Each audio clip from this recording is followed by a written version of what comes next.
So, welcome all of you in the second lecture of Taxation Build Your Basics course. First of all, I want to thank each one of you for giving an amazing response in the first class of the Taxation Build Your Basics course. As I told you that taxation subject में क्योंकि एकदम नया है, एकदम new है, कभी भी पहले कभी पढ़े नहीं है, सो इसका एक ओवरऑल बेसिक सिनेरियो जानना आपके लिए बेहद आवश्यकता है. Very very important if you want to make actually this subject very interesting, because ये फाइनल में भी डबल नंबर का है. अभी अगर इंटर में 100 मार्क का है तो फाइनल में 200 मार्क्स का है, राइट?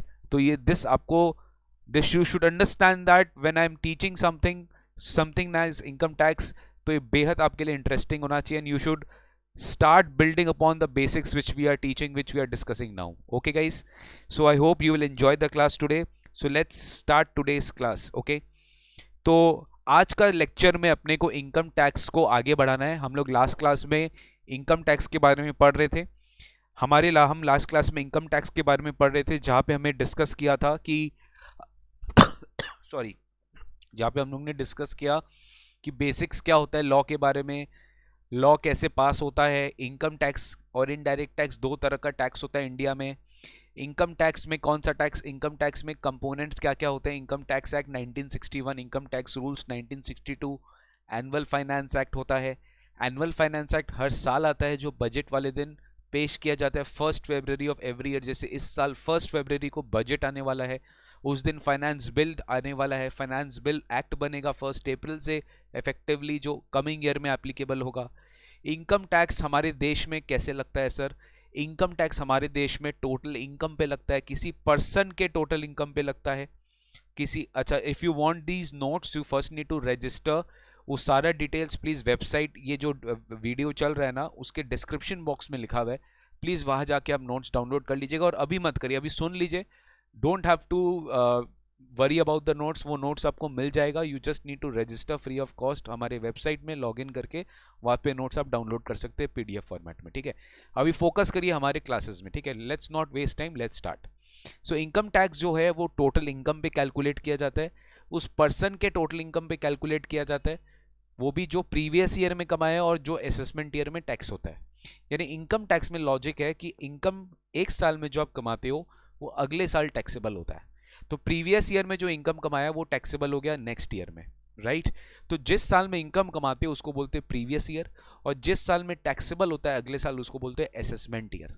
ठीक है, सो अभी जितने भी बच्चे 2021 ईयर में एग्जाम देंगे, चाहे वो मई 21 में दे चाहे वो नवंबर 21 में दे, तो उनके लिए जो प्रीवियस ईयर एप्लीकेबल है, वो प्रीवियस ईयर 2021 और असेसमेंट ईयर 21-22 एप्लीकेबल है. वो प्रीवियस ईयर 2021 और असेसमेंट ईयर 21-22 एप्लीकेबल है. ये आपको बात ध्यान से समझना पड़ेगा.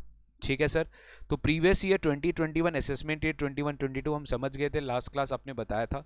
फिर आपने ये भी बताया था कि जो इनकम टैक्स का रेट्स होता है, जिस रेट से इनकम टैक्स कैलकुलेट करते हैं, वो फाइनेंस एक्ट में लिखा होता है. कहाँ लिखा होता है? फाइनेंस एक्ट में लिखा होता है. ठीक है, तो चलो एक बार फटाफट डिस्कस करें कि what are the basic principles of income tax. So basic principles, जिस प्रिंसिपल के बेसिस पे इनकम टैक्स आपको पेमेंट करना पड़ेगा फ्यूचर में, वो है कि एक तरह का annual tax on income and it is charged on every person on his total income. एक एनुअल टैक्स है जो एनुअली आप पे करते हो और इनकम पर्सन के टोटल इनकम पे लगता है. पर्सन यानी कि कोई भी इंडिविजुअल, हिंदू अनडिवाइडेड फैमिली जिसको हम एचयूएफ बोलते हैं, कोई कंपनी, कोई फर्म, कोई एसोसिएशन ऑफ पर्संस, कोई लोकल अथॉरिटी, कोई आर्टिफिशियल जुरिडिकल पर्सन जैसे टेंपल, यूनिवर्सिटीज, ये सब क्या हो गए? पर्सन हो गए. इनके सारे इनकम पे आपको इनकम टैक्स कैलकुलेट करना पड़ता है. Income of a previous year is charged in the next assessment year at the tax rates applicable for the relevant assessment year. ठीक है, हर साल हर असेसमेंट ईयर में इनकम टैक्स रेट आता है और वो इनकम टैक्स रेट आपको फाइनेंस एक्ट में मिलता है. ये हमारा थर्ड पॉइंट है, that is tax rates are fixed by annual finance act. ठीक है ना, बराबर है. अब गए समझते हैं, अब अपने समझते हैं कि इनकम जो कैलकुलेट अपने करते हैं वो कैसे कैलकुलेट करते हैं. सो इनकम जो कैलकुलेट करते हैं, सबसे पहले आप समझो इनकम जो होता है ना, इनकम दो तरीके से आप क्लासिफाई करते हो. एक होता है टैक्सेबल इनकम, एक इनकम होता है टैक्सेबल इनकम. टैक्सेबल इनकम यानी ये इनकम इंडिया में टैक्सेबल माना जाता है, यानी इस पे टैक्स लगता है. एक इनकम होता है जिसको हम एग्जेम्प्ट मानते हैं, एक इनकम होता है जिसको हम एग्जेम्प्ट मानते हैं। एग्जेम्प्ट मतलब वो इनकम इंडिया में टैक्स नहीं लगता।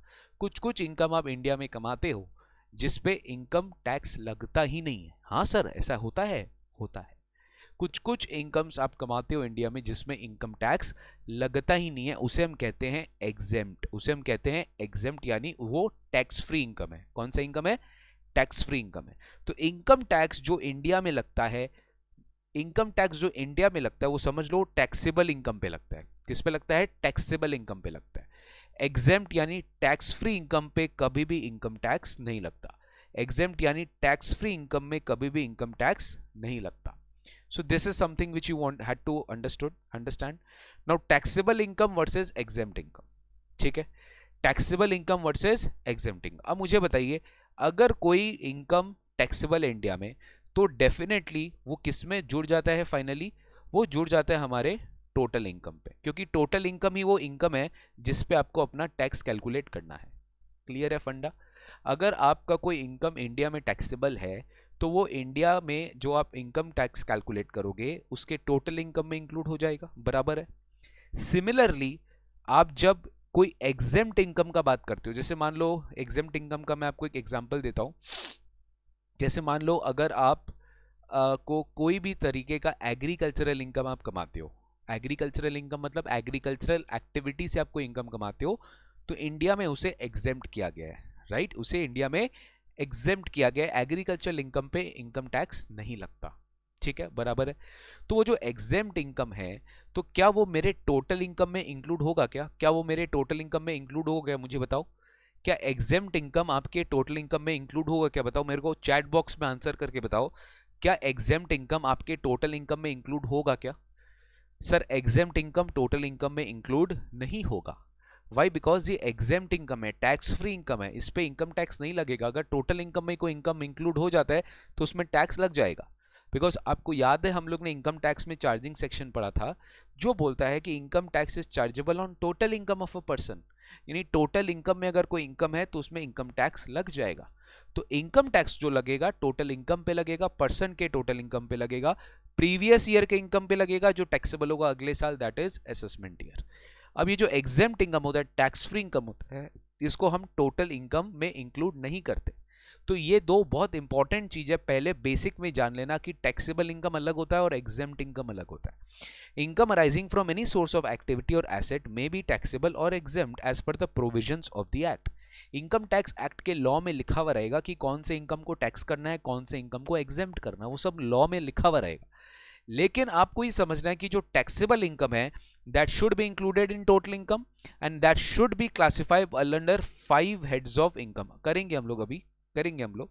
And exempt income is not taxable income and it should be excluded from the total income. ये टोटल इनकम से क्या होगा? एक्सक्लूडेड हो जाएगा। ये टोटल इनकम से क्या होगा? एक्सक्लूडेड हो जाएगा, as it is exclusively provided in section 10 of the act. हम इनकम टैक्स लॉ जब डिटेल में पढ़ेंगे ना हमारे रेगुलर क्लासेस में, वहां पे मैं आपको एक चैप्टर पढ़ाऊंगा एग्जेम्पशंस, और वो चैप्टर में ही पूरा का पूरा टाइम दिया जाएगा कि कौन कौन से इनकम हो सकते हैं जिसमें टैक्स नहीं लगेगा, यानी वो टैक्स फ्री इनकम है। तो वो जो टैक्स फ्री इनकम का लिस्ट है ना, वो एक सेक्शन है हमारे लॉ में, that is section number 10। That is section number 10। Section number 10 में 10 में लिखा हुआ है कि कौन कौन से इनकम्स इंडिया में जो कमाया जाएगा वो टैक्स फ्री इनकम कमाया जाएगा, वो टैक्स फ्री इनकम है, उस पर टैक्स नहीं लगेगा। तो ये बेसिक बात आपको समझने की दरकार है गाइस, ठीक है? तो एक हमने क्लियर हुआ कि टैक्सेबल इनकम क्या होता है, एग्जेम्प्ट इनकम क्या होता है। अब आपको मैं समझाता हूं the real essence of income tax law. उसके लिए मैं चाहता हूं कि आप प्लीज मेरे साथ एक्टिवली डिस्कशन में पार्टिसिपेट लीजिए, ठीक है ना? एक्टिवली डिस्कशन में मेरे साथ पार्टिसिपेट कीजिए, मैं आपसे रिक्वेस्ट करता हूं। सर मुझे बताइए, आप इंडिया में कितने तरीके से इनकम कमा सकते हो? प्लीज चैट बॉक्स में लिखिए, कितने तरीके से आप इनकम कमा सकते हो? There are how many sources of income. कितने तरीके से आप इनकम कमा सकते हो? सर कोई एक्टिविटी करके इनकम कमा सकते हो, कोई दूसरा एक्टिविटी करके इनकम कमा सकते हो। How many sources of income can be there in a particular situation? कितना तरीके से आप इनकम कमा सकते हो, मुझे बताइए, चैट बॉक्स में लिख के बताइए। Sir I have done classes of November 20, do I need to again do classes for May 21? अगर आप नवंबर 20 में क्लासेस कर लिए, May 21 का क्लासेस के लिए आपको अमेंडमेंट्स पढ़ना पड़ेगा, बिकॉज May 21 एंड नवंबर 20 में फाइनेंस एक्ट 20 का मेजर डिफरेंस है, so you have to do that amendments. Okay, काफी स्टूडेंट्स जानते हैं, very good sir. 5 heads of income है हमारे इनकम टैक्स लॉ में। वैसे सुशील कुमार देखा जाए तो सही जवाब दिया है अनलिमिटेड सोर्सेज। सुशील कुमार ने बिल्कुल सही जवाब दिया है अनलिमिटेड सोर्सेज, बाकी सब पढ़ा रटा रटा ज्ञान में मेरे को बोल रहे हैं। देखिए 5 हेड्स तो बाद में आएगा, बट बेसिक जो मैंने क्वेश्चन का आंसर रहना, तो सुशील कुमार ने करेक्ट आंसर दिया unlimited sources. Mahima Dikshit self employment, very good. Salary, HP, PGBP, cap gains and other sources. Devashish ji, I think आप इंटर पढ़ चुके हो, इसलिए आप ये आंसर दे रहे हो। ये क्लास प्राइमरली हो रहा है फाउंडेशन स्टूडेंट्स के लिए जो फाउंडेशन क्लियर कर लिए है या फाउंडेशन का रिजल्ट्स अवेट कर रहे हैं या फिर इंटरमीडिएट में जस्ट एंटर करने वाले, उनके लिए आज का क्लास सुपर डुपर होने वाला है। उनके लिए बहुत कुछ नया टॉपिक्स मैं आज सिखाने वाला हूँ। तो आज हम लोग, मैंने आपसे सवाल किया कितने तरह के आपके लिए सोर्सेज ऑफ इनकम है। So guys the correct answer is n number. इसलिए इनकम टैक्स लॉ ने क्या किया, 5 हेड्स को क्लासिफाई किया। इनकम टैक्स ने बोला कि देखो अगर कोई इनकम आएगा, होता है ना, ये सिंबल बहुत इंपॉर्टेंट होता है, ये सिंबल बहुत इंपॉर्टेंट होता है कि 5 हेड, क्या है 5 हेड, टोटल 5 हेड में ही आपका इनकम क्लासिफाई हो सकता है और किसी भी हेड में नहीं जा सकता है। टोटल 5 हेड में ही आपका इनकम क्लासिफाई हो सकता है और कहीं पे भी क्लासिफाई नहीं हो सकता है। सर सबसे पहले मुझे बताइए, अगर आप CS CS CMA क्लियर कर लेते हो, अगर आप CS CS CMA क्लियर कर लेते हो, तो आपके दिमाग में क्या आता है, सब चीज, सबसे पहला चीज, सर अगर आप CS CS CMA क्लियर कर लेते हो तो आपके दिमाग में पहला चीज यही आता है कि यार मैं क्लियर कर लूंगा, अब मेरे को पैकेज मिलेगा, मेरे को नौकरी मिलेगी। क्या आता है, नौकरी। तो नौकरी काफी स्टूडेंट्स करना चाहते हैं, जिसको अपने बोलते हैं सेवा, दैट इज आप कहीं जॉब करोगे। क्या करोगे, जॉब करोगे। तो जॉब करके आप जो इनकम कमाओगे वो कौन सा इनकम होगा पता है आपका, वो होगा आपका इनकम फ्रॉम सैलरीज, वो होगा आपका इनकम फ्रॉम सैलरीज। अब income from salaries is a particular head of income कि आप अपने एम्प्लॉयर से कुछ भी, आप अपने एम्प्लॉयर से, आप अपने एम्प्लॉयर से कुछ भी पेमेंट रिसीव करेंगे दैट विल बी टैक्सेबल। आप अपने एम्प्लॉयर से कुछ भी पेमेंट रिसीव करेंगे दैट विल बी टैक्सेबल। आप अपने एम्प्लॉयर से कुछ भी पेमेंट रिसीव करेंगे that will be taxable in income from salary. आप सैलरी कुछ भी लीजिए, आप कुछ भी, आपको पैकेज मिल रहा है, आपको एनुअल कुछ मिल रहा है, मंथली कुछ मिल रहा है, सब आपका सैलरी इनकम में जाएगा, राइट, अगर आप जॉब करते हो तो। ठीक है सर, एक तो हो गया आप जॉब करते हैं, या अगर आप जॉब नहीं करोगे तो आप खुद अपना सेल्फ एम्प्लॉयड होगे, यानी आप खुद अपना कोई बिजनेस एक्टिविटी स्टार्ट करोगे, या फिर आप मान लो प्रैक्टिशनर बन गए, C in practice, CS in practice और CM इन प्रैक्टिस, प्रैक्टिशनर बन गए आप। और अगर आप प्रैक्टिशनर बनते हो, आपके पास ये भी रोल है कि आप प्रैक्टिशनर बन जाते हो, और प्रैक्टिशनर बन के आप अपना सेल्फ एम्प्लॉयड बिजनेस करते हो, क्लाइंट्स के लिए सर्विस देते हो, तो वो क्या हो गया आपके लिए, सर वो एक हो गया आपके लिए बिजनेस, या वो हो गया आपके लिए एक प्रोफेशन। सो बिजनेस से जो अराइज होता है इनकम, या प्रोफेशन से जो अराइज होता है इनकम, वो चला जाता है दूसरे हेड में, that is profits and gains from business और प्रोफेशन। कोई भी इनकम आपका बिजनेस करके आ रहा है या प्रोफेशन करके आ रहा है, तो वो इनकम सीधा का सीधा टैक्सेबल होता है पीजीबीपी में, पीजीबीपी में टैक्सेबल हो जाता है। सर सीए और सीएमए दोनों कोर्सेज एक साथ कर सकते हैं, हाँ बिल्कुल, सीए सीएमए आप दोनों कोर्सेज एक साथ कर सकते हो। Profit and gains of business और प्रोफेशन, अगर हम कोई इनकम कमा रहे हैं फ्रॉम बिजनेस या प्रोफेशन, तो वो हम प्रॉफिट एंड गेन्स, जिसको हम शॉर्ट में पीजीबीपी भी बोलते हैं, हम पीजीबीपी इनकम में इसको टैक्सेबल कर देते हैं। तो profits and gains from business और प्रोफेशन, आपको जो इनकम आता है बिजनेस से, वो आपका टैक्सेबल हो जाता है पीजीबीपी हेड में। और एक होता है गाइस, सोचो ध्यान से, आराम से सोचना, मान लो आपके पास एक बहुत बड़ी प्रॉपर्टी है, ठीक है, आपके पास एक बहुत बड़ी प्रॉपर्टी है, एक बहुत बड़ा बिल्डिंग है मान लो, और वो बिल्डिंग को आप ओन करते हो, वो आपकी खुद की बिल्डिंग है।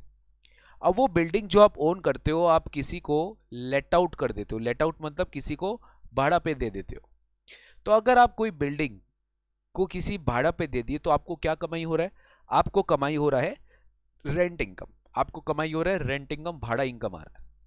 वो बिल्डिंग से जो रेंटल इनकम आपको आ रहा है, वो आपका जो इनकम है ना, वो पता है कहाँ टैक्सेबल होगा? वो एक तीसरे हेड में टैक्सेबल होगा जिसका नाम है income from house property. Income from house property deals with those incomes जो आपका रेंटल इनकम आता है, which is arising from letting out the property to the tenant.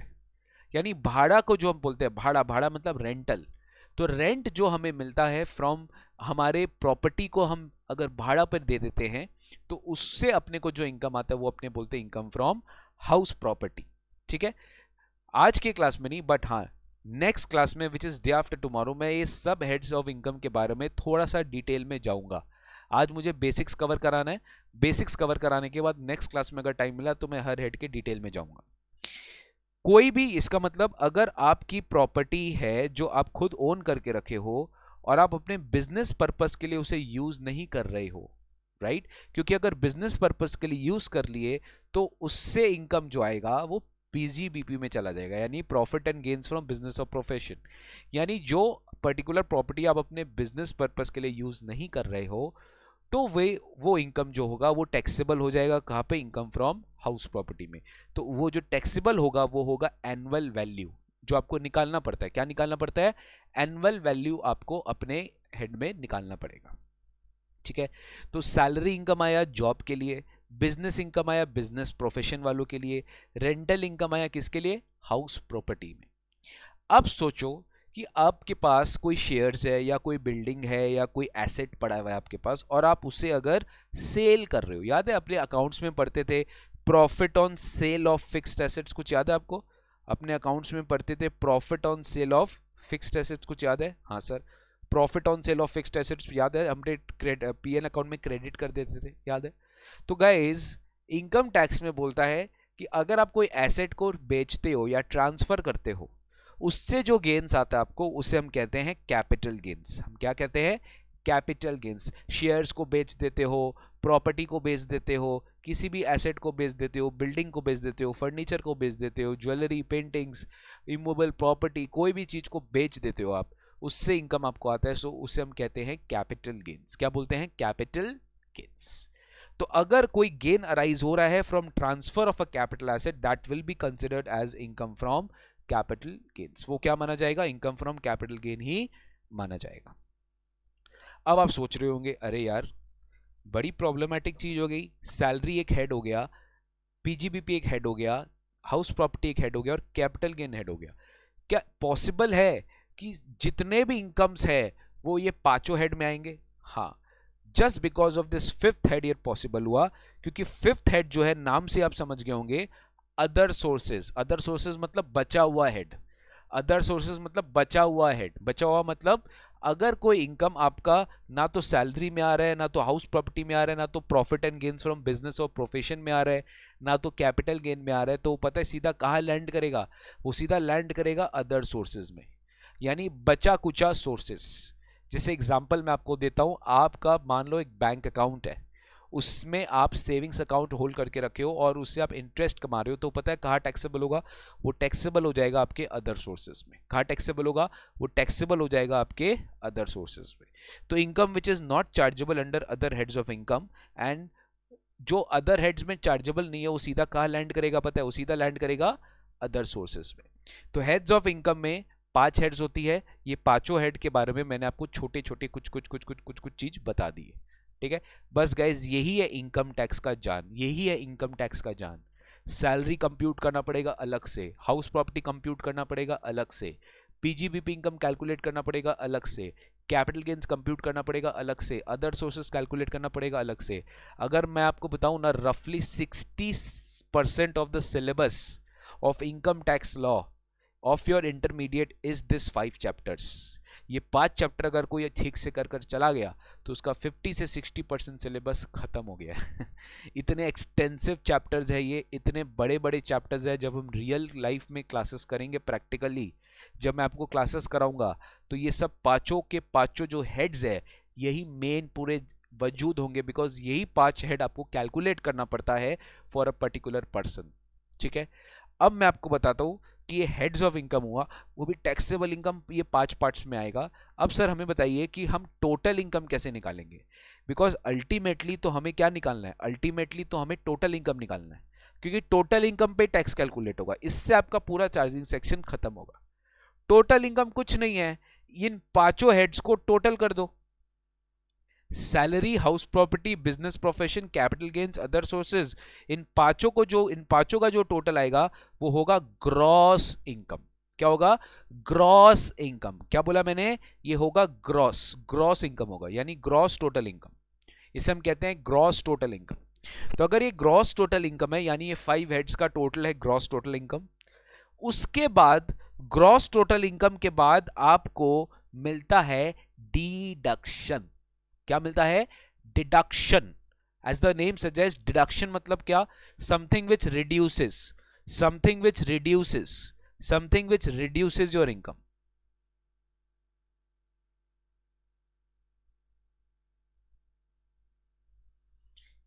Deductions under chapter 6 से जो होता है वो अल्टीमेटली आपके इनकम को रिड्यूस करता है। Sir what is deduction?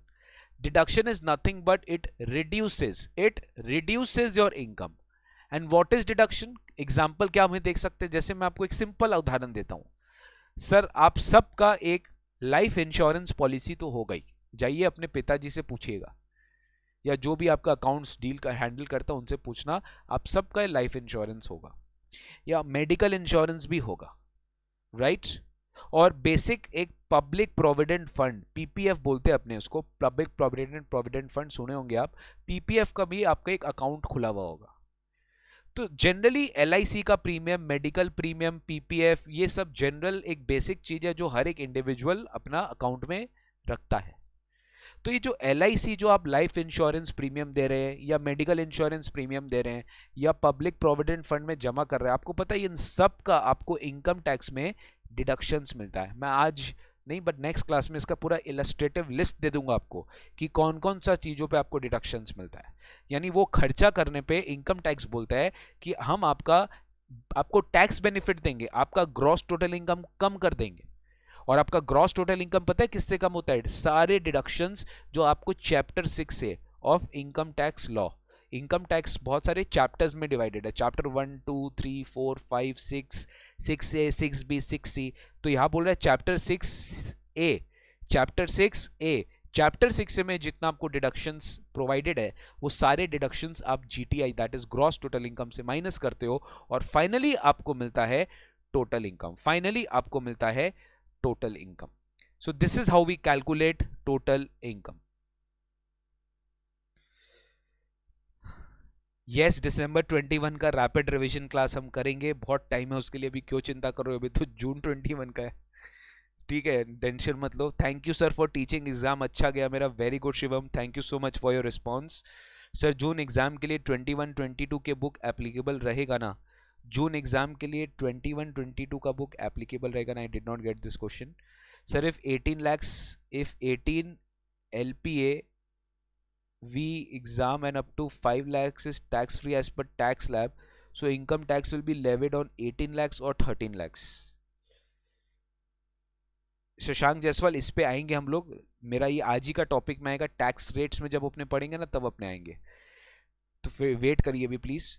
Cross total income में से आप चैप्टर 6 का डिडक्शंस माइनस करते हो और अब फाइनली आपको मिल जाता है टोटल इनकम, और उस टोटल इनकम पे आप टैक्स कैलकुलेट करते हो और टैक्स कैलकुलेट करते हो टोटल इनकम पे।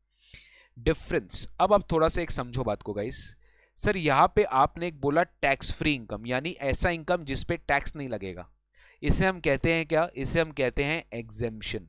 इसे हम कहते हैं एग्जेम्पशन, एक ऐसा इनकम जिस पे टैक्स नहीं लगेगा। एग्जांपल एग्रीकल्चरल इनकम, अगर आप कमा रहे हो तो उस पे टैक्स नहीं लगेगा, यानी वो आपके टोटल इनकम में इंक्लूड ही नहीं होगा। करेक्ट, ये मैंने बोला था टोटल इनकम के इनकम में इंक्लूड नहीं होगा। सर एग्जेम्प्ट इनकम भी एक तरीके से आपका कहीं ना कहीं टैक्स बेनिफिट ही है। सो ये डिडक्शन जो है, ये डिडक्शन, ये भी आपको कहीं ना कहीं ग्रॉस टोटल इनकम से कम करने दिया जा रहा है, ये भी आपको ग्रॉस टोटल इनकम से कम किया जा रहा है, ये भी इन अ वे आपका टोटल इनकम में इंक्लूडेड नहीं है, राइट? ये भी आपका टोटल इनकम में इंक्लूडेड नहीं है। यानी डिडक्शन और एग्जेम्पशन, सर दोनों में डिफरेंस क्या है? सोचो, डिडक्शन और एग्जेम्पशन दोनों में डिफरेंस क्या है? सोचो, डिडक्शन और एग्जेम्पशन दोनों में बहुत डिफरेंसेस है, और ये स्टूडेंट को लास्ट क्लास तक पता नहीं होता है, इनकम टैक्स का एग्जाम खत्म देने जाता है उसको ये नहीं पता होता है कि डिडक्शन सॉरी डिडक्शन और एग्जेम्पशन में क्या डिफरेंस है, स्टूडेंट्स को ये नहीं पता होता है, जो मैं फर्स्ट आज बेसिक्स क्लास में ही कवर करवा देना चाहता हूँ कि सर जो एग्जेम्पशन होता है और डिडक्शन होता है उसमें बहुत बड़ा डिफरेंस होता है। जो एग्जेम्पशन होता है और डिडक्शन होता है उसमें एक बहुत बड़ा डिफरेंस होता है। हम एग्जेम्पशन को कैसे कैलकुलेट करते हैं पता है? एग्जेम्पशन अलग से एग्रीकल्चरल इनकम जैसे दिया वैसे इनकम अलग से एक लिस्ट में दिया होता है एग्जेम्पशन, जिसको हम बोलते हैं सेक्शन 10। क्या बोलते हैं? सेक्शन 10। तो सेक्शन 10 में हमें पता चलता है कि ये सारे इनकम्स है जो एग्जेम्प्ट है, और एग्जेम्प्ट इनकम वो इनकम होते हैं जो टोटल इनकम में इंक्लूड ही नहीं होता, income which do not form part of total income. यानी सर आप जो सैलरी निकालते हो, आप जो पीजीबीपी निकालते हो, आप जो एचपी हाउस प्रॉपर्टी निकालते हो, कैपिटल गेन्स निकालते हो, अदर सोर्सेज निकालते हो, सर इसका सम टोटल आता है जीटीआई। तो मैं बता रहा हूं कि एग्जेम्प्ट इनकम इन किसी में भी इंक्लूड ही नहीं होता, ये इन सबसे क्या होता है? बाहर होता है। इन सबसे क्या होता है? बाहर होता है। एग्जेम्प्ट इनकम इन पे इंक्लूड नहीं होता, इन सबसे बाहर होता है। यानी एग्जेम्प्ट इनकम सर घुसेगा ही नहीं। जैसे मैं अगर आपको एग्जांपल दूं, अगर किसी स्टूडेंट को मैं बोल रहा हूं कि आज स्टूडेंट को मैं बाहर निकाल दिया, ठीक है, एक्सपेल कर दिया, तो सर स्टूडेंट जब आएगा क्लास में तभी तो बाहर निकाला जाएगा, ऐसे कैसे बाहर निकाला जाएगा? राइट? तो ऐसा सोचो आप, आज अगर मान लो मैंने बोल दिया कि आज क्लास एग्जेम्प्ट है, एग्जेम्प्ट मतलब क्या? आज क्लास ऑफ है, आज क्लास ऑफ है मतलब आज क्लास ही नहीं होगा, यानी कोई घुसेगा ही नहीं, तो निकलेगा कैसे? इसका मतलब कि जो भी एग्जेम्प्ट इनकम होता है वो आपके इस हेड का पार्ट ही नहीं बनता है, those are excluded at all. इसको हम बोलते हैं एग्जेम्पशन, वो घुसेगा ही नहीं किसी में, तो ना तो जीटीआई में घुसा ना तो टोटल इनकम में घुसा। Exemptions remain silent and it remains outside the scope of computation. It is what exemption speaks about. लेकिन अगर हम डिडक्शंस के बारे में बात करें तो डिडक्शंस में गाइस ऐसा नहीं होता है। हम अगर डिडक्शंस के बारे में बात करें तो डिडक्शंस में ऐसा नहीं होता है, डिडक्शंस में हटकर किया जाता है, डिडक्शंस में हटकर किया जाता है। अब डिडक्शंस कैसे होता है मैं आपको बताऊं। डिडक्शंस अल्टीमेटली जीटीआई के बाद जो आप प्रोवाइड करते हो ना, वहां पर रिड्यूस किया जाता है। यानी डिडक्शन सबसे पहले तो आपका इंडिविजुअल हेड में इंक्लूड होगा, उसके बाद अलग से आपको डिडक्शन दिया जाता है। यानी डिडक्शन में सबसे पहले आप क्लास में घुसते हो, उसके बाद आपको क्लास से निकाला जाता है। जैसे मान लो आप क्लास में लेट आए, तो आप क्लास में लेट घुस तो गए, लेकिन मैंने आपको क्लास से बाहर निकाल दिया क्योंकि आप लेट आए, you are disturbing the class. Exemption में आज क्लास ही ऑफ है तो सब लोग ही एग्जेम्प्ट है, बट डिडक्शन में आपने क्लास में घुसा और आप क्लास के बाहर चले गए because of being late. So deduction भी कुछ ऐसा ही होता है कि जीटीआई में तो इंक्लूड होगा बट टोटल इनकम में इंक्लूड नहीं होगा, और एग्जेम्पशन तो जीटीआई में भी इंक्लूड नहीं होगा और डिडक्शन जीटीआई में इंक्लूड होगा। तो ये देखो क्या लिखा है, income on which deduction is given is included in GTI first. Income जिसमें डिडक्शन आपको देता है वो जीटीआई में इंक्लूड जरूर होगा, लेकिन उसके बाद उसको डिडक्शन अलाउ कर दिया जाएगा from GTI to compute total income, to compute total income. Clear हुआ मेरा बात? जैसे एग्जांपल एलआईसी प्रीमियम का हम पेमेंट करते हैं, हम मेडिकल इंश्योरेंस प्रीमियम का पेमेंट करते हैं, हम पीपीएफ अपना पब्लिक प्रोविडेंट फंड अकाउंट में इन्वेस्ट करते हैं, हम हाउसिंग लोन लेते हैं उसका रीपेमेंट करते हैं, तो उसका भी हमें डिडक्शन चैप्टर 6A में मिल जाता है, चैप्टर 6A में मिल जाता है। सो शॉर्ट में आप यही समझो कि एग्जेम्पशन जीटीआई में टोटल इनकम में किसी में इंक्लूड नहीं होता, बट डिडक्शन जीटीआई में इंक्लूड होके सब्सिक्वेंटली रिड्यूस होता है बाद में to arrive at total income. तो दोनों में डिफरेंस है, बहुत थिन लेयर ऑफ का डिफरेंस है, ठीक है ना गाइस? तो ये भी हम समझ गए एग्जेम्पशन एंड डिडक्शन। अब मैं आपको कुछ अंदर की बातें बताऊंगा, डिटेल्स में थोड़ा इंट्रोड्यूस कराऊंगा इनकम टैक्स लॉ। अभी तो आप समझ गए, टोटल इनकम समझ गए, पर्सन समझ गए, प्रीवियस ईयर समझ गए, असेसमेंट ईयर समझ गए, एनुअल फाइनेंस एक्ट समझ गए, राइट? टोटल इनकम में आप समझ गए हम कैसे कैलकुलेट करते हैं, हम 5 हेड्स ऑफ इनकम का ग्रॉस करते हैं, जो ग्रॉस टोटल इनकम आता है उसमें से हम डिडक्शंस अगर अलाउड है तो माइनस करते हैं, और फाइनली हम टोटल इनकम निकालते हैं, उस पर हम टैक्स रेट अप्लाई करते हैं। टोटल इनकम पे पता है आपको टैक्स रेट अप्लाई होता है, इसी टोटल इनकम पे आप टैक्स रेट अप्लाई करते हो, और वो टैक्स रेट अप्लाई करने के बाद आपको मिल जाता है आपका total tax liability.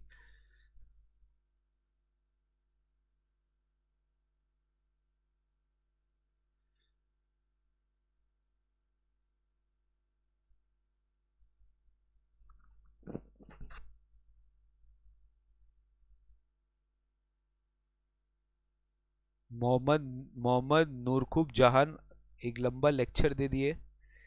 Please concentrate in the class. Computation of total income समझ गए अपने, एग्जेम्पशन डिडक्शंस के बीच में डिफरेंस समझ गए। अब अपने को गाइस समझना है, ये एक बड़ा क्वेश्चन है मेरे दिमाग में जो आपके से मैं डिस्कस करना चाहता हूं कि बताइए अल्टीमेटली इनकम टैक्स इंडिया में देगा कौन? अल्टीमेटली बताइए इनकम टैक्स इंडिया में देगा कौन? Who is liable to pay income tax in India? Who is liable to pay income tax in India? Sir capital gain का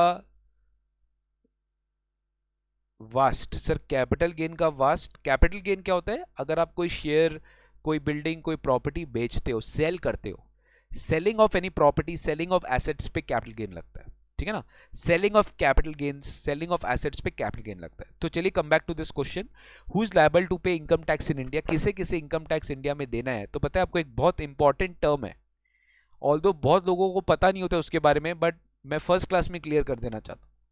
अगर इंडिया में कोई इनकम टैक्स देता है तो उस आदमी को हम कहते हैं एसएससी, उस पर्सन को कहते हैं एसएससी। ये एसएससी एक लॉ का टर्म है, और ये मैं बताऊं कैसे आया। ये वर्ड असेसमेंट है ना, असेसमेंट, असेसमेंट से ये वर्ड जन्मा। असेसमेंट ईयर में आप टैक्स देते हो, राइट? और असेसमेंट ईयर में टैक्स एसेस करके, असेसमेंट ईयर में टैक्स एसेस किया जाता है, इसलिए हम उसको असेसमेंट ईयर कहते हैं। एसेस मतलब कैलकुलेट किया जाता है। नाउ अगर हम उस असेसमेंट ईयर में टैक्स को एसेस करते हैं, वो एसेस करने वाला आदमी का नाम कौन है? एसएससी। यहां से वर्ड आया। असेसमेंट करने वाला आदमी एसेस करता है, एसेस करने वाला आदमी का नाम क्या है? एसएससी। यानी एसएससी है इनकम टैक्स का अल्टीमेट देने वाला देनदार। अगर आप एसएससी नहीं हो तो हम इनकम टैक्स देने के लिए लायबल नहीं हो। तो टेक्निकल टर्म समझिए, एसएससी यानी जो इनकम टैक्स देगा, who is liable to pay income tax in India. और ये बेसिक तो सबको ही जानते हैं कि assessee is the person who is liable to pay income tax in India. अब उसका मतलब क्या होता है वो अपने अपने आने वाले क्लासेस में देखेंगे, बट इन शॉर्ट आपको मैंने बताया कि सर एसएससी मतलब वो पर्सन जो अल्टीमेटली इनकम टैक्स देगा। और गैर थोड़ा नॉलेज तो आपको होगा ही गाइस कि हर एक इंसान, यानी हम जैसे आप लोग इंसान, इंडिविजुअल जो होते हैं, इंडिविजुअल जो होते हैं उनका 2.5 लाख तक का इनकम पे कोई भी टैक्स नहीं लगता। हम सब जानते हैं ये बात कि 2.5 लाख तक के इनकम पे नो इनकम इज टैक्सेबल। हर एक पर्सन को बेसिक एग्जेम्पशन लिमिट मिलता है एनुअली, उसे हर साल अप टू 2.5 लाख पे कोई टैक्स नहीं लगता है। तो अगर सोचो मैं इस साल 2,40,000 रुपया कमाता हूं, क्या मैं एसएससी हूं? मुझे बताइए, अगर मैं इस साल 2,40,000 कमाया, क्या मैं एसएससी हूं? मुझे फटाफट चैट बॉक्स में लिखकर बताइए।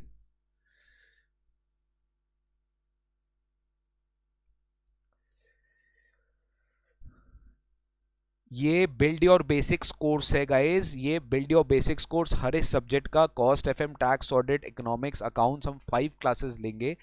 आज सेकेंड क्लास है टैक्स का, 3 क्लास और लिया जाएगा, उसमें इनडायरेक्ट टैक्स भी कवर किया जाएगा। ये क्लासेस जस्ट आपको ये इंश्योर करने के लिए बताया जा रहा है कि हर एक सब्जेक्ट का बेसिक्स आपको पता होना चाहिए। और हमारा कोई ऑब्जेक्टिव नहीं है, बेसिक्स आपको क्लियर कराना, फंडामेंटली स्ट्रॉन्ग कराना, ताकि इंटर में जब आप एक्चुअली ट्यूशन स्टार्ट करोगे आपको उसके पहले क्लैरिटी हर एक सब्जेक्ट का होना चाहिए। That is why these classes are provided off, ठीक है ना? ओके, तो एसएससी, अगर मैं 2.5 लाख तक का इनकम कमा रहा हूं तो मेरे को कोई टैक्स नहीं देना पड़ता। इसलिए मैंने आपको सवाल पूछा कि अगर मेरी मान लो एनुअल इनकम 2,40,000 है, क्या मुझे कोई टैक्स देना पड़ेगा? The answer is no. तो क्या मैं एसएससी हूं? The answer is no. Very good, बहुत लोगों ने इसका सही जवाब दिया। Answer is no, answer is no. आपको कोई भी तरह का इनकम टैक्स नहीं देना है, इसलिए आप एसएससी नहीं हो। लेकिन वही अगर मान लो मैं 10 लाख रुपीस का इनकम कमा रहा हूं तो सर यहां पे तो आपके ऊपर टैक्स लग जाएगा और आप एसएससी भी माने जाओगे। क्यों? क्योंकि एसएससी वो पर्सन होता है बाय हुम इनकम टैक्स और any other sum of money is payable in income tax act. अगर इनकम टैक्स एक्ट के हिसाब से आपको कुछ भी पैसे देने के दरकार है, टैक्स देने के दरकार है, इनकम टैक्स देने के दरकार है, तो आप क्या माने जाओगे? एसएससी माने जाओगे। बस अभी इतना ध्यान रखो, आप क्या माने जाओगे? एसएससी माने जाओगे। ठीक है गाइस? अब देखो, अब मैं आपको इनकम टैक्स का सबसे बड़ा फेस, जो इनकम टैक्स का रियल चेहरा है, जो इनकम टैक्स का रियल चेहरा है, without going into much details, मैं आपको बहुत एक इंटरेस्टिंग टॉपिक आज पढ़ाने वाला हूं, जो एक चैप्टर माना जाता है। जब आप एक्चुअल इनकम टैक्स का क्लास स्टार्ट करोगे, वो एक चैप्टर माना जाएगा आपके इनकम टैक्स के सब्जेक्ट का, वो एक चैप्टर माना जाएगा आपके इनकम टैक्स के सब्जेक्ट का, जो आप सोचो आज ही आपको मैक्सिमम हाफ एन आवर में मैं वो पूरा टॉपिक एकदम समराइज्ड मैनर में कवर करा दूंगा। मैक्सिमम हाफ एन आवर में मैं आपको पूरा टॉपिक एकदम हाफ एन आवर में मजे से कन्वर्ट करा दूंगा। बहुत मजा आएगा, ट्रस्ट मी। लास्ट तक वीडियो आपको देखना है, लास्ट तक मेरा सेशन देखना, तब जाके आपको मजा आएगा, ट्रस्ट मी। ओके, आपको पूरा सेशन एंजॉय कराऊंगा, दिस इज माय वर्ड। सो यहां पर हम समझे कि एसएससी ही अल्टीमेट वो पर्सन होता है जिसको इंडिया में इनकम टैक्स देना पड़ता है। अब मुझे बताइए, हम ये कैसे आइडेंटिफाई करेंगे कि आपको इंडिया में टैक्सेबिलिटी आया कि नहीं आया? आई रिपीट, हम ये कैसे डिटरमाइन करें? बिकॉज सर अभी ग्लोबलाइजेशन का जमाना है, आज हम इंडिया में बैठ के हम ऑल ओवर वर्ल्ड कहीं से भी इनकम कमा सकते हैं। या कोई बंदा बाहर में बैठ के, मान लो स्विट्जरलैंड में बैठ के, यूएस में बैठ के, लंदन में बैठ के, अलग अलग कंट्रीज में बैठ के वो इंडिया से भी इनकम कमा सकता है। तो एक ब्रॉड पिक्चर लेना पड़ेगा कि एक पर्सन इंडिया में कब टैक्सेबल होगा। आई रिपीट, एक पर्सन इंडिया में कब टैक्सेबल होगा, क्योंकि इनकम टैक्स का जो चार्ज है वो तो पूरे पर्सन के ऊपर है, और वो पर्सन में तो सर इंडिविजुअल भी आ गया। उसमें यह नहीं बोला कि इंडियन सिटीजन होना चाहिए या इंडिया का रहने वाला होना चाहिए, ऐसा कुछ नहीं बोला गया। कोई भी इंडिविजुअल तो पर्सन है। अब ये कैसे डिटरमाइन करेंगे कि वो पर्सन जो इंडिविजुअल है, क्या वो इनकम टैक्स इंडिया में देगा कि नहीं देगा? ये कैसे डिटरमाइन करेंगे? तो गाइस, इंडिया में एक बहुत इंपॉर्टेंट कॉन्सेप्ट है, इनफैक्ट वर्ल्ड वाइड सब कंट्रीज अपना टैक्स उसी चीज पे डिपेंड करते हैं जिसको हम कहते हैं रेसिडेंशियल स्टेटस, जिसको हम कहते हैं रेसिडेंशियल स्टेटस। यानी अगर आप एक पर्सन हो तो इनकम टैक्स लॉ आपसे सबसे पहले पूछेगा पहचान कौन। इनकम टैक्स लॉ आपसे सबसे पहले पूछेगा पहचान कौन, तेरा तेरा प्रमाण पत्र दे, तेरा पहचान पत्र दे, तू है कौन? तू बोलेगा मैं हूं शाहरुख खान।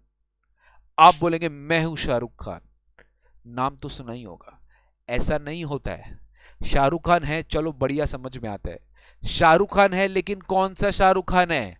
जो मेजॉरिटी टाइम इंडिया में बिताया है कि मेजॉरिटी टाइम इंडिया के बाहर बिताया है? कौन से शाहरुख खान हो आप?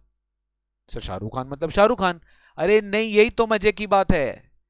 इनकम टैक्स लॉ आपको आपके रेसिडेंशियल स्टेटस के हिसाब से पहचानेगा। पहचान कौन? आपके रेसिडेंशियल स्टेटस के हिसाब से पहचानेगा। पहचान कौन? समझ में आया आपको?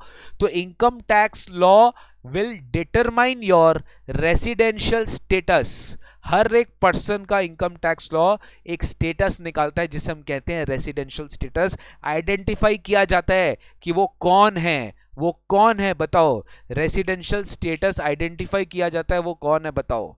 तो in that case the concept of, you need to understand one thing guys, India के आप सिटीजन हो या नहीं हो, आप इंडिया के सिटीजन नहीं हो तो भी आप इंडिया में टैक्स पे कर सकते हो, ये भी बात है।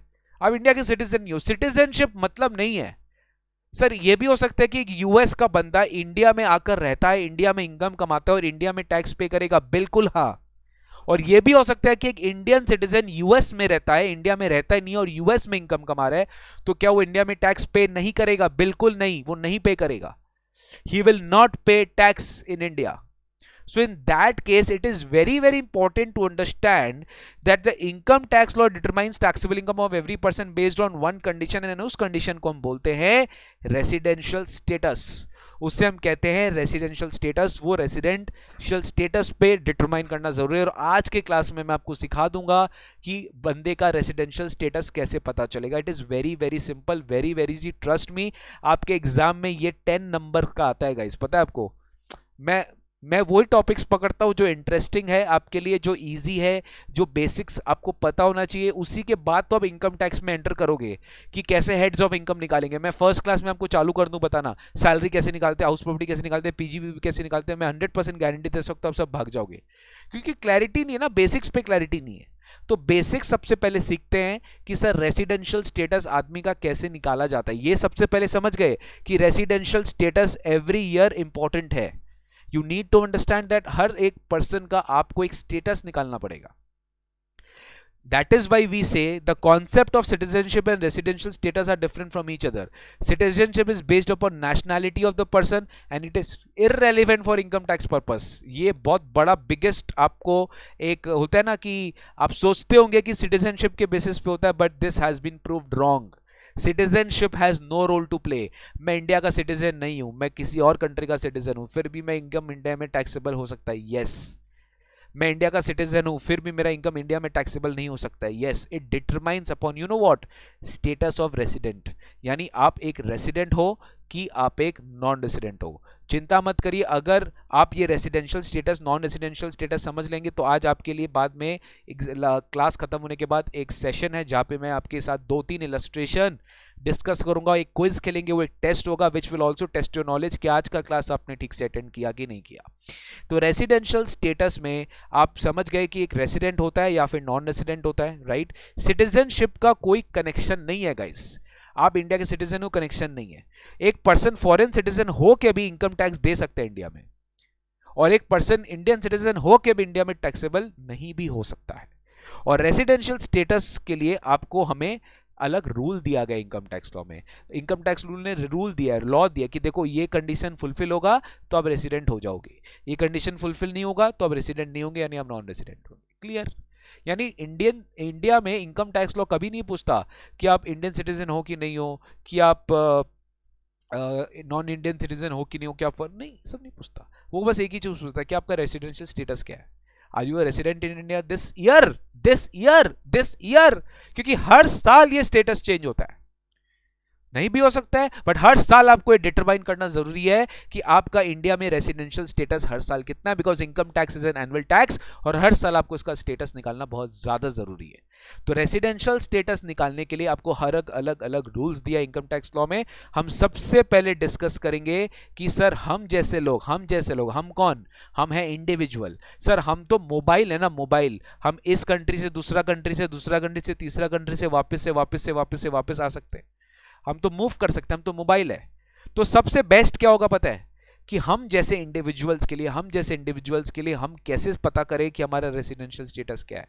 हम ऐसे पता करेंगे कि हमारा इंडिया में कितना number of days of stay है।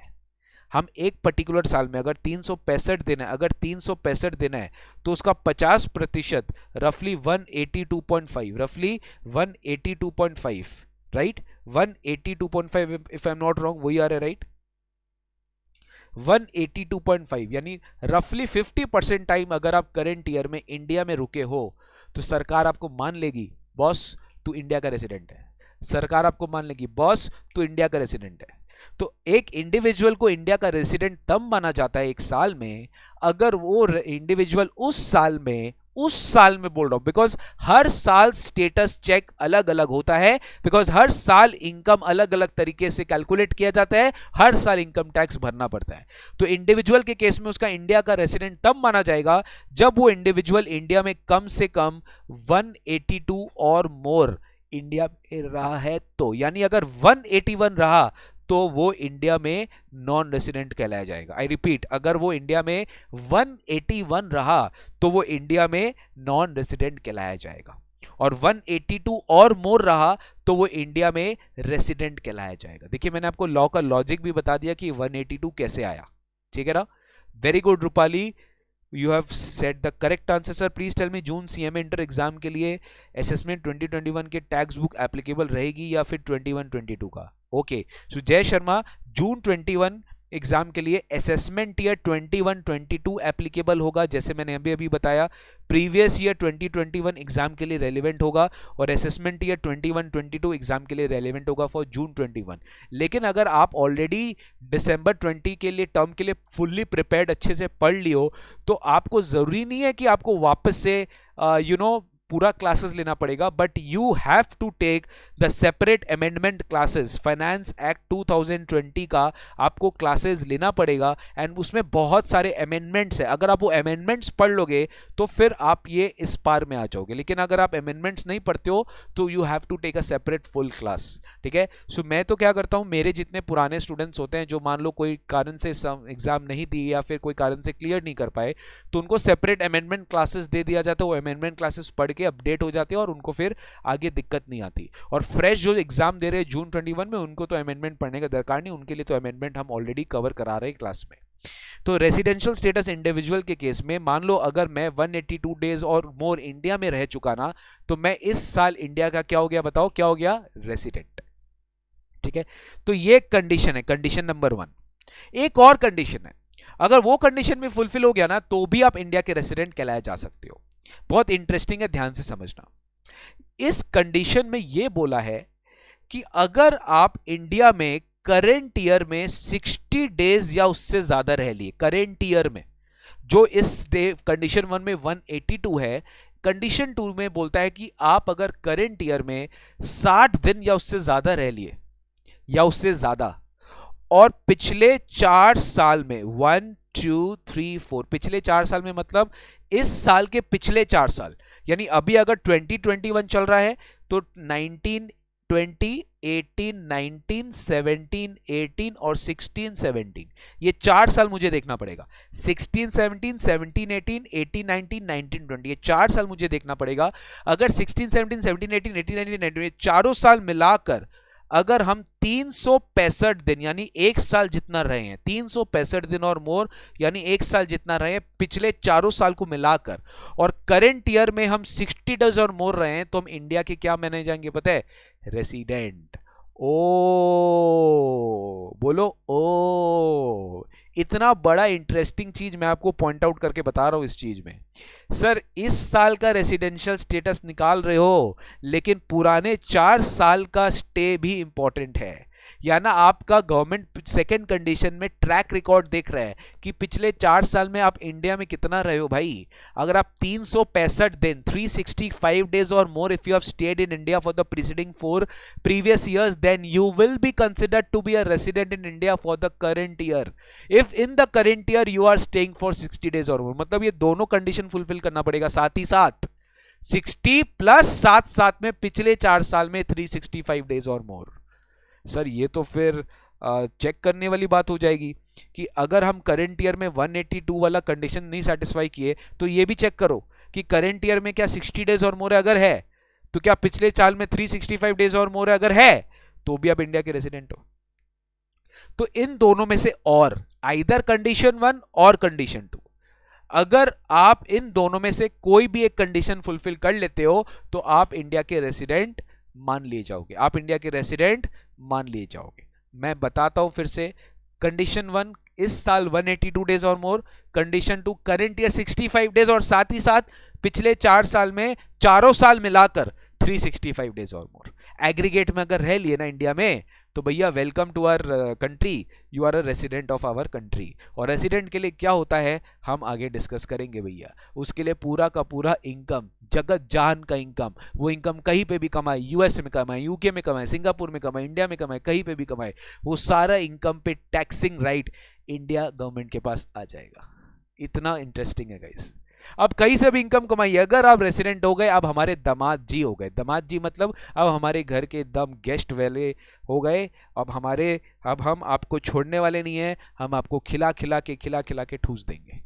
यानी सर रेसिडेंट जो होता है ना, उसके ऊपर पूरा का पूरा ऑल वर्ल्ड इनकम टैक्सेबल होता है, जिसको हम ग्लोबल इनकम बोलते हैं। आगे डिस्कस करें। अब सोचो ये कंडीशन 2 जो है ना, ये थोड़ा सा अब सोचो हमारे खुद के भारतीय सिटीजन्स को फेवर नहीं करेगा। कैसे, कौन किनको फेवर नहीं करेगा, मैं आराम आराम से आपको समझाता हूं। सोचो एक इंडियन सिटीजन, एकदम डिस्कस कर रहे हैं, एकदम डिस्कस। एक इंडियन सिटीजन है, वो इंडिया छोड़कर चला गया। सर क्यों छोड़कर चला गया?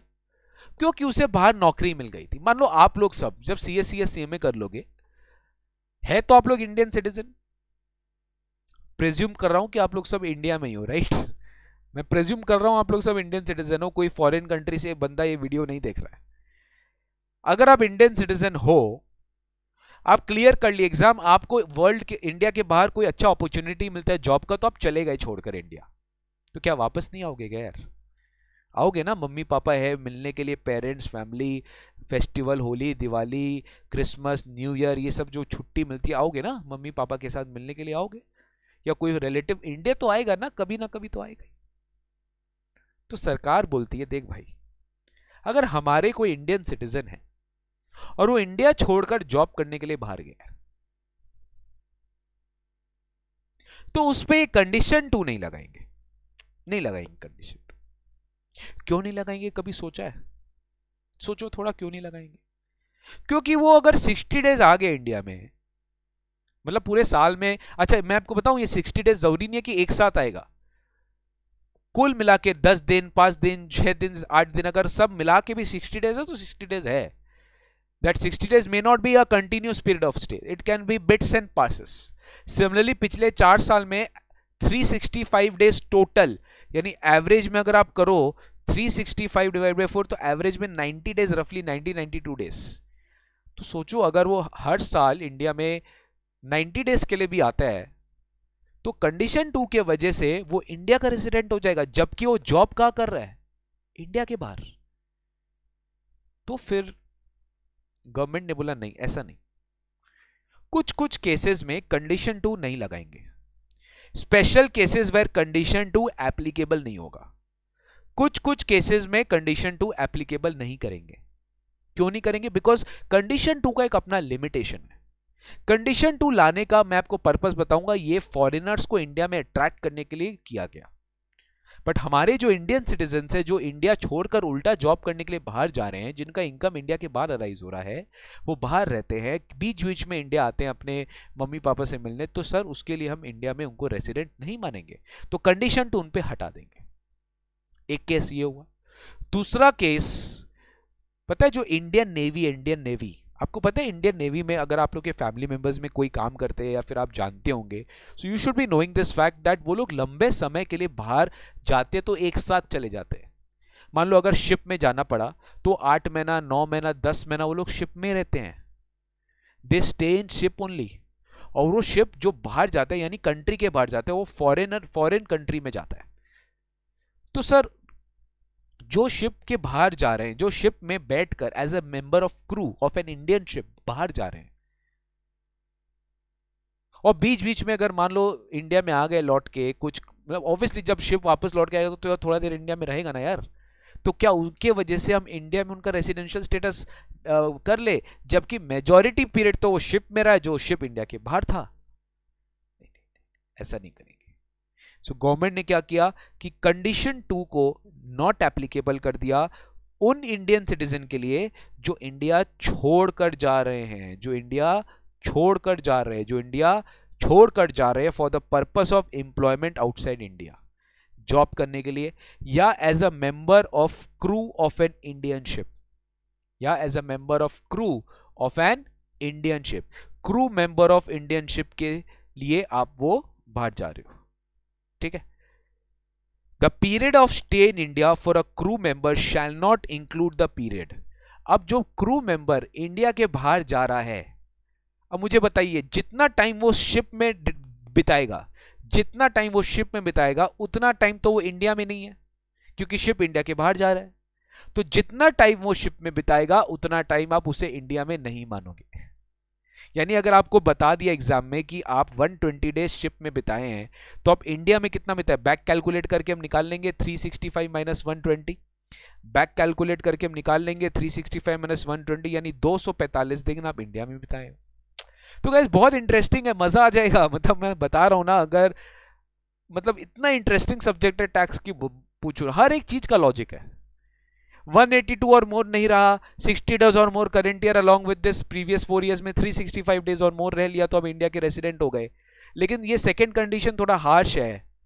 जो इंडिया छोड़कर चला गया जॉब करने के लिए बाहर, अगर इंडियन सिटीजन है, हमारे देश का सिटीजन है, तो उनके लिए हम नहीं अप्लाई करेंगे, उनके लिए कंडीशन 1 लगेगा। हाँ, कंडीशन 1 तो लगेगा क्योंकि 50% टाइम इंडिया में रह लिया, उसे तो छोड़ नहीं सकते हम रेसिडेंट से, वो तो रेसिडेंट रहेगा ही। आप, आई होप यू अंडरस्टैंडिंग। वैसे कोई क्रू मेंबर इंडिया के बाहर जा रहा है शिप में टाइम बिताने के लिए, तो भी वो जितना टाइम शिप में रहेगा वो इंडिया में नहीं मानेंगे उसको। क्लियर हुआ? अब उल्टा सोचिए, वेरी वेरी इंपॉर्टेंट, मेरा बात ध्यान से सुनना।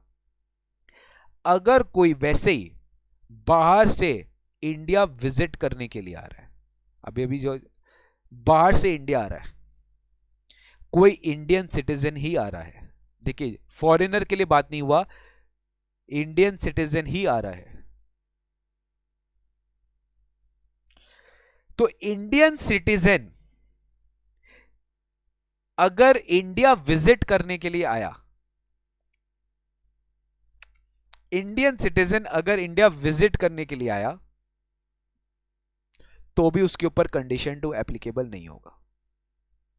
कोई भी पर्पस के लिए आया, एम्प्लॉयमेंट के लिए आया, बिजनेस के लिए आया, वेकेशन के लिए आया, कोई भी चीज के लिए आया, if an Indian citizen comes on a visit to India, upon him condition 2 will not be applicable, condition 1 will be applicable, उसके ऊपर condition 1 ही लगेगा। अब इसमें और एक बात ध्यान रखना, जब आप इंडिया लौट रहे हो तो आपके साथ, इंडियन सिटीजन के साथ, एक पर्सन ऑफ इंडियन ओरिजिन भी हो सकता है। सर इसका मतलब, पर्सन ऑफ इंडियन ओरिजिन का मतलब, सर इंडियन ओरिजिन का मतलब क्या? जिनकी ओरिजिन इंडिया से है, वो खुद इंडिया से नहीं हो, बट उनकी ओरिजिन इंडिया से। वो ओरिजिन कहां से होंगे बताइए? ऑब्वियसली उनके फोर फादर्स, एंसेस्टर्स, यानी ग्रैंड पेरेंट्स या पेरेंट्स, जो ओरिजिन है वो इंडिया से है। यानी मान लो होता है ना कि ग्रैंड पेरेंट्स इंडिया में थे, फादर भी इंडिया में पैदा हुए, फादर चले गए बाहर, बच्चा भी जन्म ले लिया बाहर, तो वो जो बच्चा जन्म लिया बाहर, वो खुद तो इंडियन सिटीजन नहीं है, बट वो एक पर्सन है इंडियन ओरिजिन का, क्योंकि उसके जो ग्रैंड पेरेंट्स थे वो इंडिया के हैं। और इंडिया में भी क्या पता है, 1947 के पहले, 1947 में क्या हुआ था हमारे देश में बताइए तो? 1947 में हमारे देश में क्या हुआ था?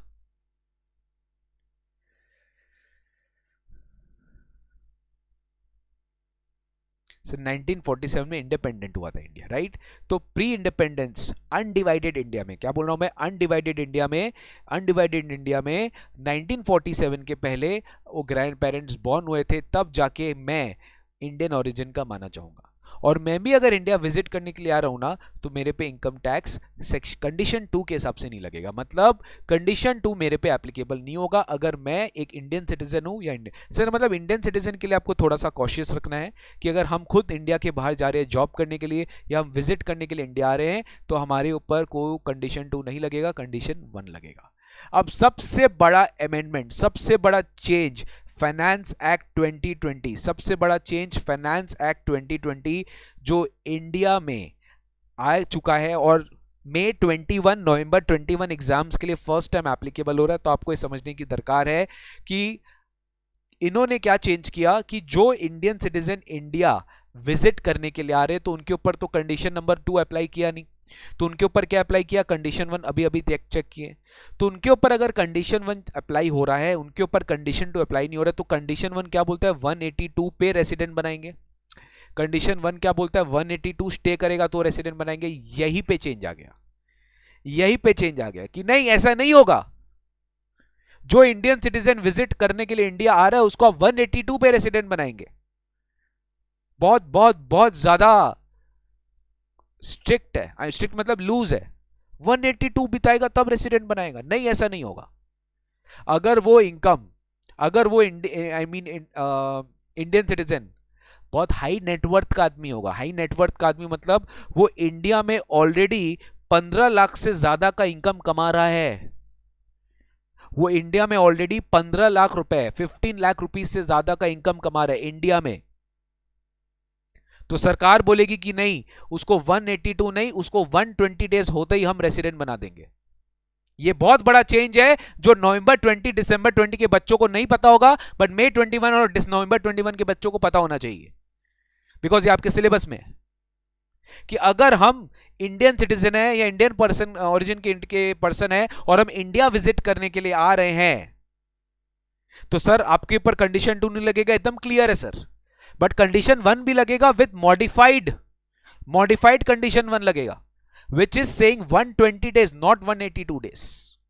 तो खाली इस सिचुएशन में the period of stay is reduce to 120 days और मोर, लेकिन उन्हीं इंडियन सिटीजन्स के लिए या इंडियन ओरिजिन पर्सन के लिए जिनका इंडियन सोर्स्ड इनकम 15 लाख से ज्यादा क्रॉस किया है। अगर इंडियन सोर्स्ड इनकम 15 लाख से ज्यादा क्रॉस नहीं किया है तो सरकार बोलते हैं फिर हमें इतना माथा नहीं लगाना, हमें माथा उनके लिए लगाना है जिनका इंडियन सोर्स्ड इनकम 15 लाख से ज्यादा क्रॉस कर रहा है, उन्हें भी रेसिडेंट बनाओ और ग्लोबल इनकम पे टैक्स करो। ऑल ओवर वर्ल्ड जितना इनकम कमाएंगे सब पे टैक्स होगा, ऑल ओवर वर्ल्ड जितना इनकम कमाएंगे सब पे टैक्स होगा। Sir is the class is open in Kolkata? देखो भैया अभी जितना क्लास चल रहा है कोलकाता से, हम एटलीस्ट अपना बात कर रहे हैं, एवरीथिंग इज रिकॉर्डेड, लेकिन ऑनलाइन क्लास चल रहा है, लाइव सेशन क्वेरी सेशन चल रहा है, लाइव क्लास ले रहे हैं, रिवीजन क्लास सब लाइव ले रहे हैं। बट जो पेड क्लासेस हो रहा है, जो फुल फ्लेजेड रेगुलर क्लासेस हो रहा है, that is fully recorded so that you can see at your own convenience. ठीक है, तो लाइव सेशन अभी हम स्टार्ट नहीं कर रहे, अभी जो ये भी तो लाइव हो रहा है, बट क्या आपको लाइव का फीलिंग आ रहा है? बिल्कुल आ रहा है। क्या आपको लग रहा है कि आप सेंटर में बैठे नहीं हो? बिल्कुल नहीं लग रहा है। आप लग रहे हो ना कि आप साथ में बैठे हो, आप मेरे साथ इंटरेक्ट कर सकते हो, आप लोग लिख सकते हो, इससे बेटर क्या चीज चाहिए आपको? Right, correct. So Indian citizen अगर इंडियन ओरिजिन या कोई भी है तो अगर comes on a visit to India आ रहा है 120 डेज एप्लीकेबल होगा, 182 नहीं होगा, ये बात ध्यान करके सुन लीजिएगा। क्लियर हुआ सर? Yes sir. चलो फटाफट एक इलस्ट्रेशन भरो। इलस्ट्रेशन 3 आपके लिए टेस्ट, फटाफट मुझे बताइए इसका आंसर। इलस्ट्रेशन 3 आपके लिए टेस्ट। मिस्टर जेड इंडिया में आया फर्स्ट टाइम 1 जुलाई को और इंडिया छोड़कर चला गया 30 दिसंबर को। Mister Z India first time आया 1 जुलाई को और इंडिया छोड़कर चला गया 30 दिसंबर को। आपको उसका रेसिडेंशियल स्टेटस बताना है, आपको उसका रेसिडेंशियल स्टेटस बताना है कि मिस्टर जेड का रेसिडेंशियल स्टेटस क्या होगा। तो mister Z comes to visit for the first time on 1st July. He leaves India on 30th December. Determine his residential status for the previous year. फटाफट मेरे को इसका आंसर चाहिए। Abhijit Bhagat sir, is the class open in Kolkata? Class Calcutta में open नहीं है। अगर आपको एडमिशन चाहिए तो आप प्लीज, हमारा वेबसाइट है www.sjc.co.in में जाकर आप रजिस्टर करवा सकते हो, sjc.co.in। Please visit SJC institute page, SJC institute page on Facebook, वहां पे भी आपको डिटेल्स मिल जाएगा। sjc.co.in वेबसाइट में जाइए, सारा डिटेल्स मिल जाएगा। आप कॉल कर सकते हो 033405938800, यहाँ पे भी कॉल कर से सारा क्वेरी ले सकते हो, सारा इंक्वायरी ले सकते हो। ठीक है, so you do visit our website, call us and for any admission related queries आप इसमें कॉल करके ऑनलाइन क्लासेस स्टार्ट कर सकते हो। ठीक है, DT IDT कॉस्ट FM मतलब इंटर लेवल पे जितने सब्जेक्ट्स होते हैं सब हम करवाते हैं, आप ले सकते हो एडमिशन। ठीक है, तो Z comes to India for the first time 1 जुलाई को, he leaves India on 30 December। बताओ इसका रेसिडेंशियल स्टेटस क्या है, बताओ इसका रेसिडेंशियल स्टेटस क्या है, मेरे को इसका आंसर चाहिए आपसे।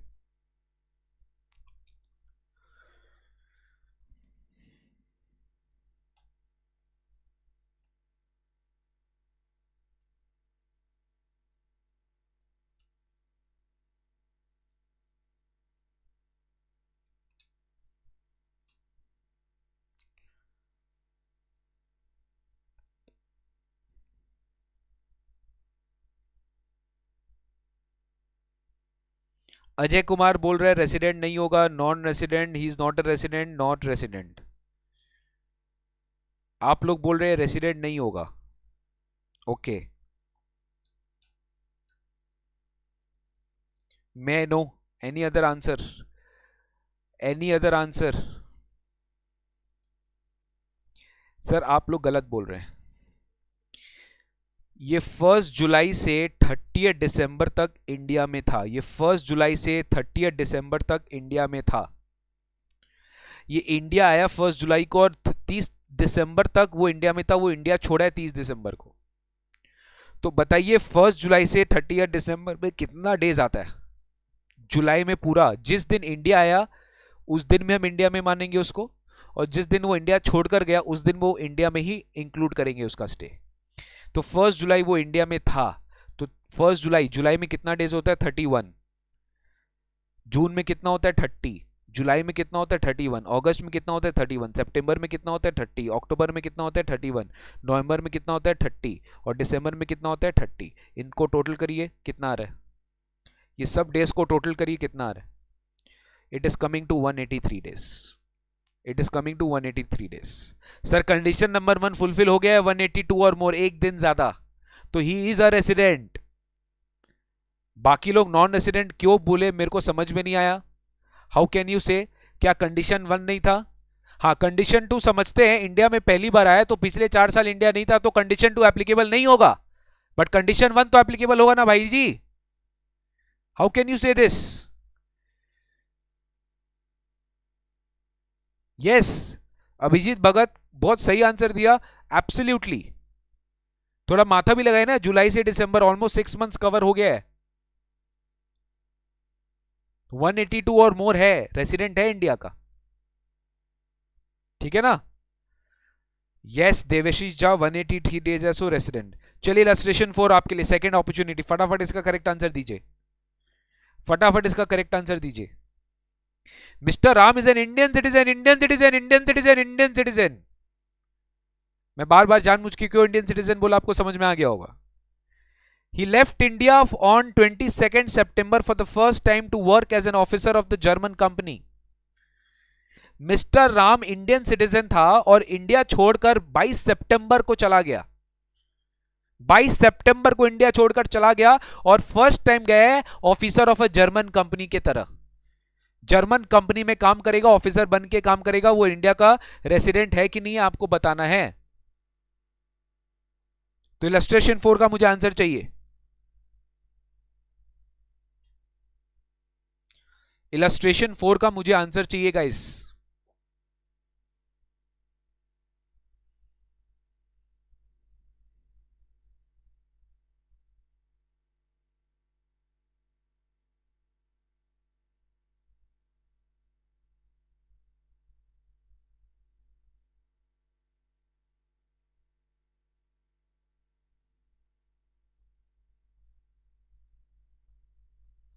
Sir mister Ram Indian citizen है, इंडिया लेफ्ट किया 22 सितंबर को, लेकिन हम तो जानते हैं ना, हमको तो एक पर्टिकुलर ईयर का रेसिडेंशियल स्टेटस निकालना है जो चालू कब से होगा, 1 अप्रैल से।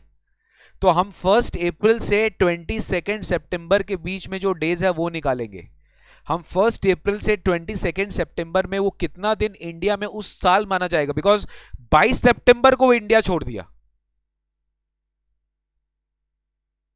तो 22 सितंबर तक तो इंडिया में था ना करेंट ईयर में। तो अप्रैल से 22 सितंबर निकालेंगे कितना होगा, 30 अप्रैल का, मई 31, जून 30, जुलाई 31, अगस्त 31 और सितंबर 22।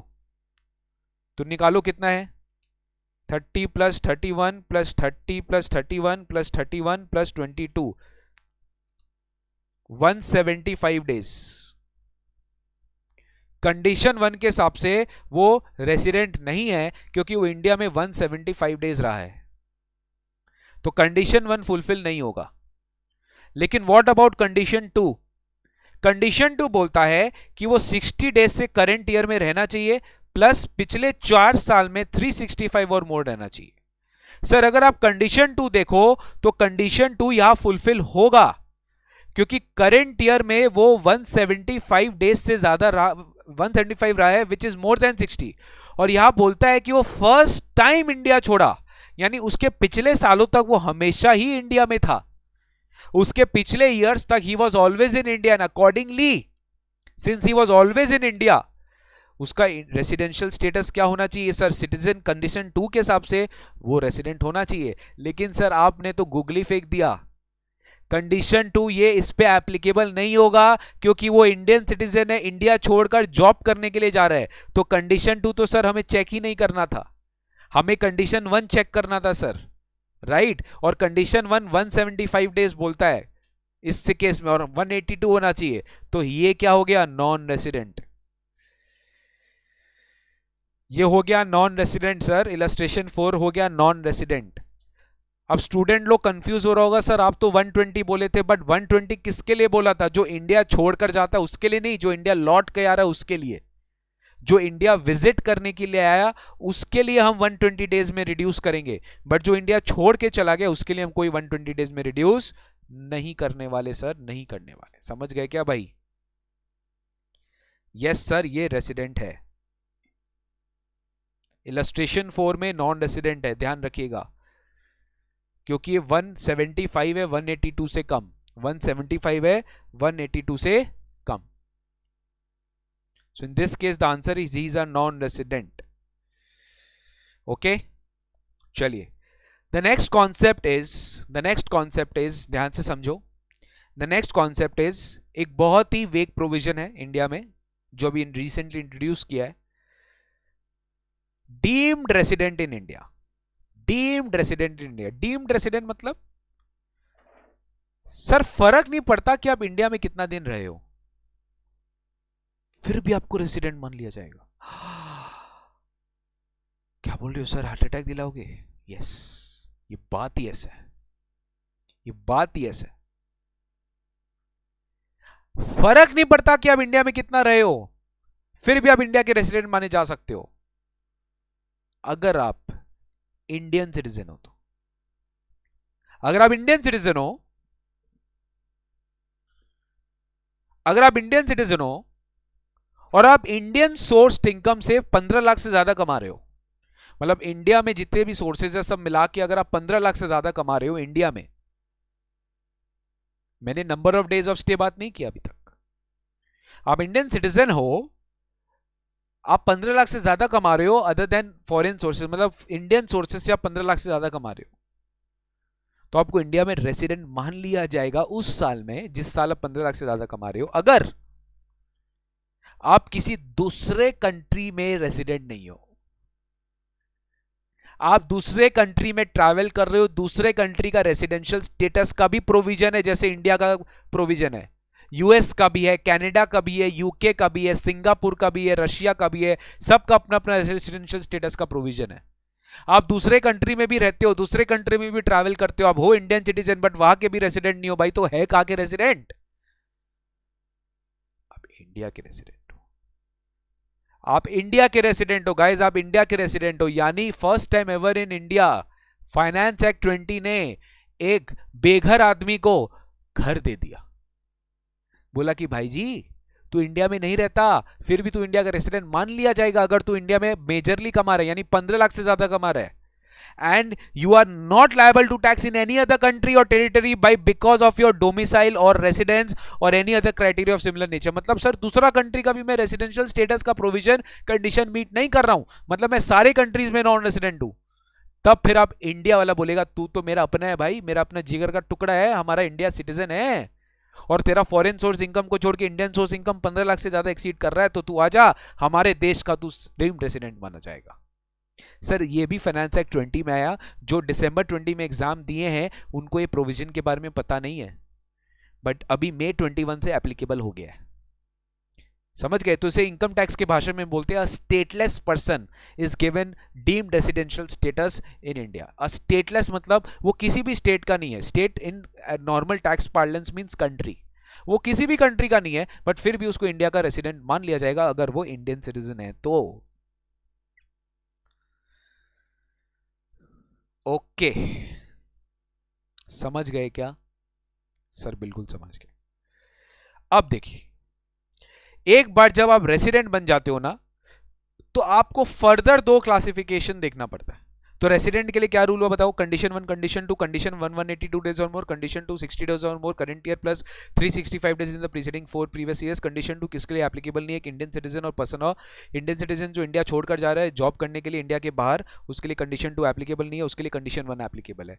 सर जो इंडियन सिटीजन और person of Indian origin India visit करने के लिए आ रहा है उसके लिए भी कंडीशन 2 एप्लीकेबल नहीं है, उसके लिए कंडीशन 1 एप्लीकेबल है but with modified condition, that is 120 days हो जाएगा, 182 नहीं रहेगा. ठीक है. फिर मैंने आपको बताया एक पर्सन जो इंडिया के इंडिविजुअल है, सिटीजन है इंडिया का, और 15 लाख से ज्यादा कमा रहा है, कितना? 15 लाख से ज्यादा कमा रहा है इंडियन सोर्सेज से, और उस कहीं भी कंट्री में लायबल टू टैक्स नहीं है, because of his residential status ही will be deemed to be a resident of India. Clear है? तो ये सब रेसिडेंशियल स्टेटस का बेसिक हमने पढ़ाओ क्लियर कर लिया. अब हमें एक सेकेंड लास्ट पढ़ाओ क्लियर करना है कि सर अगर आप इंडिया के रेसिडेंट हो तो फिर उसके बाद 2 फर्दर क्लासिफिकेशन होता है, ROR and RNOR. 2 further classification होता है, रेसिडेंट ऑर्डिनरीली रेसिडेंट और रेसिडेंट नॉट ऑर्डिनरीली रेसिडेंट, जिसे हम कहते हैं ROR और RNOR. बहुत ही सिंपल है, जिसे हम कहते हैं ROR और RNOR। ठीक है, बहुत ही सिंपल है। तो अगर आप इंडिया के रेसिडेंट हो, वो भी इंडिविजुअल, कौन सा इंडिविजुअल, तो आपको ये डिटरमाइन करना पड़ेगा कि आप ROR हो कि RNOR हो। अगर आप इंडिया के सिटीजन रेसिडेंट हो तो आपको ये डिटरमाइन करना पड़ेगा कि आप ROR हो कि RNOR हो। ये आपको पता लगाना पड़ेगा कि आप कौन हो। उसके लिए भी आपके पास दो कंडीशंस है। उसके लिए भी आपके पास दो कंडीशन है जो बोलता है कि अगर आप दोनों कंडीशन फुलफिल करते हैं, अगर आप दोनों कंडीशन फुलफिल करते हैं, 1 and 2 both, then you will be considered to be an ROR, resident ordinarily resident. अगर आप दोनों कंडीशन में से एक कंडीशन या दोनों कंडीशन फॉलो नहीं करते हैं तो आप मान लिए जाओगे RNOR। एक कंडीशन भी फॉलो नहीं किए तो RNOR मान लिए जाओगे, जिसे हम कहते हैं रेसिडेंट नॉट ऑर्डिनरीली रेसिडेंट। ठीक है, तो चलिए समझते हैं ROR क्या होता है। ROR एक सिंपल सा बात बोलता है कि जिस साल का रेसिडेंशियल स्टेटस निकाल रहे हो उसके पिछले 7 साल का स्टे ऑफ इंडिया देख लो। क्या आप 2 साल जितना दिन रहे हो? वाओ सर, आपने तो कमाल कर दिया, आपने तो लॉ कैसे निकाला गया ये भी बता दी। यही मेरा काम होता है एक्चुअल क्लासेस में भी। I just don't make you रट्टोफाई the law or make you do जब exam oriented sums, I prepare you for life because I know tax and death both are दो things which are uncertain, sorry which is certain। तो ऐसा चीज के लिए जो certain है होगा ही होगा, प्रिपेयर करना ही करना है, तो क्यों ना अभी से प्रिपेयर करे, लग जाए और लॉजिकली टैक्स लॉस को पढ़े। सो this is how I also teach in my regular classes. I know मेरे जो रेगुलर स्टूडेंट्स हो, अगर अभी कोई क्लास देख रहे हैं तो उनको ये चीज पता होगा कि ये 730 दिन कैसे है, 2 साल जितना दिन, कि पिछले 7 सालों में, करेंट ईयर से पिछले 7 सालों में अगर आप 2 साल जितना दिन रहे हो तो एक कंडीशन आपका फुलफिल हो जाता है। यानी आपको लास्ट 7 इयर्स में देखना है कि 730 डेज और मोर आप रहे हो क्या इंडिया में, तो एक कंडीशन फुलफिल। और करंट ईयर से पिछले 10 सालों में, करंट ईयर से पिछले 10 सालों का रेसिडेंशियल स्टेटस देखना है आपको कि क्या किसी भी 2 साल में आप रेसिडेंट थे क्या, एनी 2 इयर्स। और ये रेसिडेंट भी कैसे देखेंगे, वही कंडीशन 1 या कंडीशन 2 के बेसिस पे देखेंगे। हर साल आपको condition 1 condition 2 condition 1 condition 2 condition 1 condition 2 check करना पड़ेगा पिछले 10 सालों में। और किसी भी 2 साल में अगर रेसिडेंट हो गए, किसी भी 2 साल में अगर रेसिडेंट हो गए तो you are fulfilled this condition. यानी ROR बोलता है कि पिछले 7 साल में 730 दिन यानी 2 साल जितना दिन, और पिछले 10 सालों में 2 साल आप कोई भी 2 साल रेसिडेंट थे, अगर at least you are a resident ordinarily resident, you are a resident ordinarily resident in India. तो सर दोनों कंडीशन फुलफिल करेंगे तब जाके हम क्या मानेंगे आपको, ROR। अब इसका उल्टा सोचिए, तो इसका उल्टा सोचिए, मैं आपसे सोचवाना चाहता हूं गाइस, प्लीज रिस्पॉन्ड, इसका उल्टा सोचिए। सर इस study material question MTP RTP questions are enough for taxation, please reply as soon as possible. Taxation में कभी कुछ एनफ नहीं होता सर, टैक्सेशन में कभी कुछ एनफ नहीं होता। लॉज पढ़ लिए, प्रोविजन अच्छे से पढ़ लिए, फिर एमटीपी आरटीपी पीटीपी सब कर लिए, चलो सर्टेन कंफर्ट जोन है, एनफ है। बट लॉज क्लैरिटी होना चाहिए, कंफर्ट पूरी होनी चाहिए, ठीक है ना। तो पिछले 7 सालों में अगर आप बताओ 729 डेज और लेस रहते हो, ओ माय गॉड, तब तो ये कंडीशन फुलफिल नहीं हो रहा है ना, क्योंकि 730 और मोर होंगे तो आप ROR होंगे। अगर आप 730 से लेस यानी 729 या उससे कम होते हो तो आप अपने आप क्या हो जाओगे, इसका उल्टा है, क्या है, RNOR। आप, मैं अभी आपको पढ़ाऊंगा RNOR कब माने जाएंगे, जब आप पिछले 7 सालों में 729 या कम रह रहे हो। अब वैसे ही सोचो, आप पिछले 10 सालों में 2 साल रेसिडेंट है। अब मैं आपको बताऊंगा पिछले 10 सालों में अगर आप 2 साल, सॉरी पिछले 10 सालों में अगर आप 9 साल नॉन रेसिडेंट हो गए, बिकॉज अगर आप 9 साल नॉन रेसिडेंट हो गए तब तो आप 2 साल रेसिडेंट नहीं हो सकते ना। सो इजी गाइस, एक बच्चा वाला सेशन चल रहा है अपना, कि पिछले 10 सालों में अगर मैं 9 साल NR हो गया तो भी मैं RNOR हूंगा, तो भी मैं RNOR हूंगा, रेसिडेंट नॉट ऑर्डिनरीली रेसिडेंट। समझ में आया आपको? इसका मतलब सर सिंपल आप बताइए ना, ROR में अगर आप ROR होंगे नहीं तो ऑटोमेटिकली RNOR होंगे। ROR कब होंगे, जब पिछले 10 सालों में 2 साल जितना रेसिडेंट एंड पिछले 7 इयर्स में 730 डेज और मोर रहने चाहिए। दोनों से कोई भी एक कंडीशन इधर उधर हुआ, यू आर RNOR। तो देखो RNOR भी नीचे लिखा हुआ है, पहला 2 तो मैंने आपको करा ही दिया कि रेसिडेंट इंडिया का RNOR कब माना जाएगा, जब वो पिछले 10 साल में 9 साल नॉन रेसिडेंट है या फिर वो पिछले 7 सालों में 729 डेज कोई भी एक कंडीशन फुलफिल हो गया, वो आरएनओआर हो गया। बिकॉज आरओआर के लिए आपको दोनों कंडीशन फुलफिल करना पड़ता है। तो पिछले 7 सालों में 729 और लेस रहा है, और पिछले 10 सालों में 9 साल एनआर था, तो इंडिया का इस साल वो आर तो है बट आरएनओआर है। इंडिया का इस साल वो आर तो है बट आरएनओआर है। थर्ड एंड फोर्थ तो भैया बहुत ज्यादा इंपॉर्टेंट है, आपको याद आएगा अभी। एक तो देखो, याद अभी मैंने बताया, अगर मैं डीम्ड रेसिडेंट मान लिया गया, मतलब सर मैं तो इंडिया में स्टे ही नहीं किया हूं या कमती स्टे किया हूं, फिर भी मैं इंडिया का रेसिडेंट मान लिया जाऊंगा। यस सर, तब तो स्टे किया नहीं, तो क्या फिर भी आप मेरे को आर है तो फिर आपको दोनों में से एक तो निकालने पड़ेगा, आर ओ आर की आर एन ओ आर, कौन से माने जाएंगे आप? तो सरकार ने बोला, गवर्नमेंट ने बोला, अगर आप सेक्शन 61A के हिसाब से डीम्ड रेसिडेंट वाले रेसिडेंट हो, तब हम आपको अगर बनाएंगे रेसिडेंट तो हम आपको आरएनओआर बनाएंगे, हम आपको आरओआर नहीं बनाएंगे। आप डीम्ड रेसिडेंट हो तो you will be taxed as RNOR, not as ROR. You will be taxed as RNOR, not as ROR. ROR का अलग सेट ऑफ प्रोविजन है, आरएनओआर का अलग सेट ऑफ प्रोविजन है, दोनों का सेट ऑफ प्रोविजंस अलग अलग है। क्लियर हुआ? तो आरएनओआर का अलग प्रोविजन है, आरओआर का अलग प्रोविजन। अगर आप डीम्ड रेसिडेंट हो तो आप आरएनओआर हो सीधा, बस।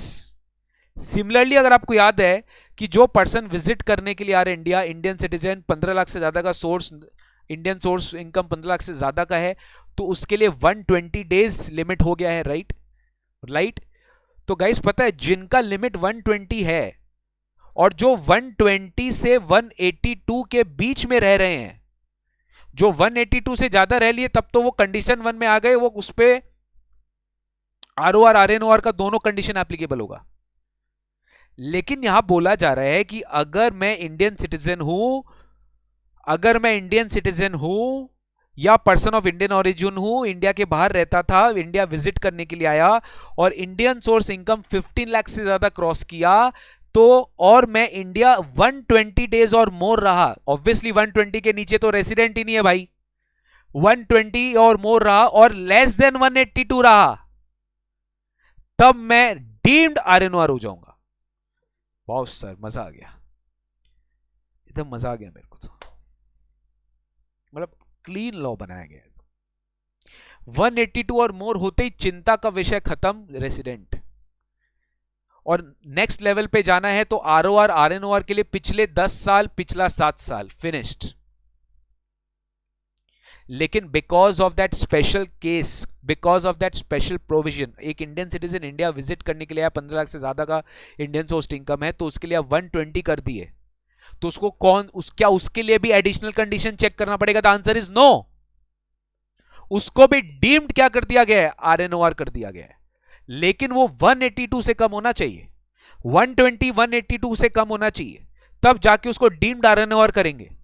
182 से ज्यादा होते ही वो पुराने एडिशनल कंडीशंस पे चेक किया जाएगा कि पिछला 10 साल में 2 साल रेसिडेंट है कि नहीं है, पिछला 7 साल में 730 दिन है कि नहीं है, तो आरओआर कहलाया जाएगा। लेकिन सोचो, अगर करेंट ईयर में मैं 130 डेज रह लिया, मैं इंडियन सिटीजन हूं, 15 लाख से बेसी का इनकम है, विजिट करने के लिए इंडिया आया, 130 दिन है मेरा स्टे, मैं रेसिडेंट हूं, लेकिन मैं कौन हूं पता है? आरएनओआर हूं।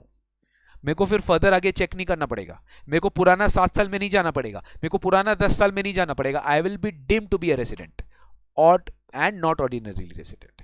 तो ये बहुत ही क्रूशियल पॉइंट था, I think for your examination. ये सबसे पहले आपके एग्जाम में तो आई गई, एग्जाम तो छोड़ो, रेगुलर क्लासेस में डील करेंगे। अभी ये मार्क्स के लिए, आई मीन बेसिक नॉलेज के लिए बहुत रेलिवेंट है, इस बेसिक नॉलेज के लिए बहुत रेलिवेंट है।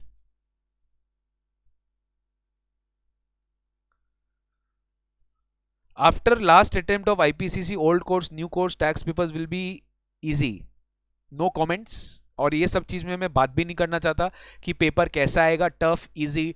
हम स्टूडेंट को ऐसा प्रिपेयर करवाते हैं कि सर वो टफ पेपर को भी इजी समझे। तो I don't want to think कि पेपर कैसा आएगा, और मेरे हाथ में भी नहीं है कि पेपर कैसा आएगा। मैं पेपर ऐसा करवा दूंगा आपके लिए कि टफ पेपर भी आपके लिए इजी होना चाहिए, इस पे ज्यादा फोकस करते हैं। rather than thinking कि पेपर टफ आएगा, इजी आएगा, परमुटेशन कॉम्बिनेशन, ये किसी के हाथ में नहीं है गाइस। किसे पता था कोविड आ जाएगा, किसे पता था कि हम लाइव क्लास ऐसे करेंगे, किसे पता था कि मुझे ऐसे रिकॉर्डेड क्लासेस आप लोग को लाइव रेगुलर क्लासेस में प्रोवाइड करना पड़ेगा। So let's not talk on all these things. और मैं बाकी टीचर्स की तरह ये सब मतलब let's not talk on to this, मेरे को ये सब अच्छा नहीं लगता गाइस। पेपर कैसा आएगा मेरे को क्या मतलब है यार, why will I bring about this. Paper कैसा भी आए, my student should feel that boss sir कैसा भी पेपर है, सर ने तो अच्छा करवाया, हम तो अच्छे से करके आए, हमारा पेपर तो अच्छा गया है। This should be your attitude and do not ask any teacher any such kind of questions, I think, क्योंकि ये हमारी को नॉलेज में नहीं। How will I teach, how will I know कैसा आएगा पेपर, कैसा आएगा पेपर, कैसा पता। फ्यूचर के बारे में हम नहीं जानते, ये सब इंस्टीट्यूट कंट्रोल्ड है, ठीक है ना गाइस। तो let's go into the topic, sink into the topic, ठीक है। चलिए सर, रेसिडेंशियल स्टेटस में ऐसे तो बहुत सारे कंपनीज के भी रेसिडेंशियल स्टेटस होते हैं। अब जैसे कंपनी इंडिया का कब रेसिडेंट माना जाएगा बताइए। एक कंपनी इंडिया का रेसिडेंट तभी माना जाएगा जब वो एक इंडियन कंपनी है। शॉर्ट में डिस्कस कर रहे हैं, इंडियन कंपनी है। इंडियन कंपनी मतलब जो इंडिया में इनकॉर्पोरेटेड है, करेक्ट। जो इंडिया में इनकॉर्पोरेटेड है, इंडियन कंपनी है, वो तो इंडिया में ही रेसिडेंट है सर। सिमिलरली अगर कोई कंपनी का प्लेस ऑफ इफेक्टिव मैनेजमेंट यानी उसकी मैनेजमेंट यानी उसकी board of directors majorly India से डिसीजंस ले रहे हैं, तो भी वो इंडियन कंपनी, तो भी वो कंपनी इंडिया का ही रेसिडेंट माना जाएगा।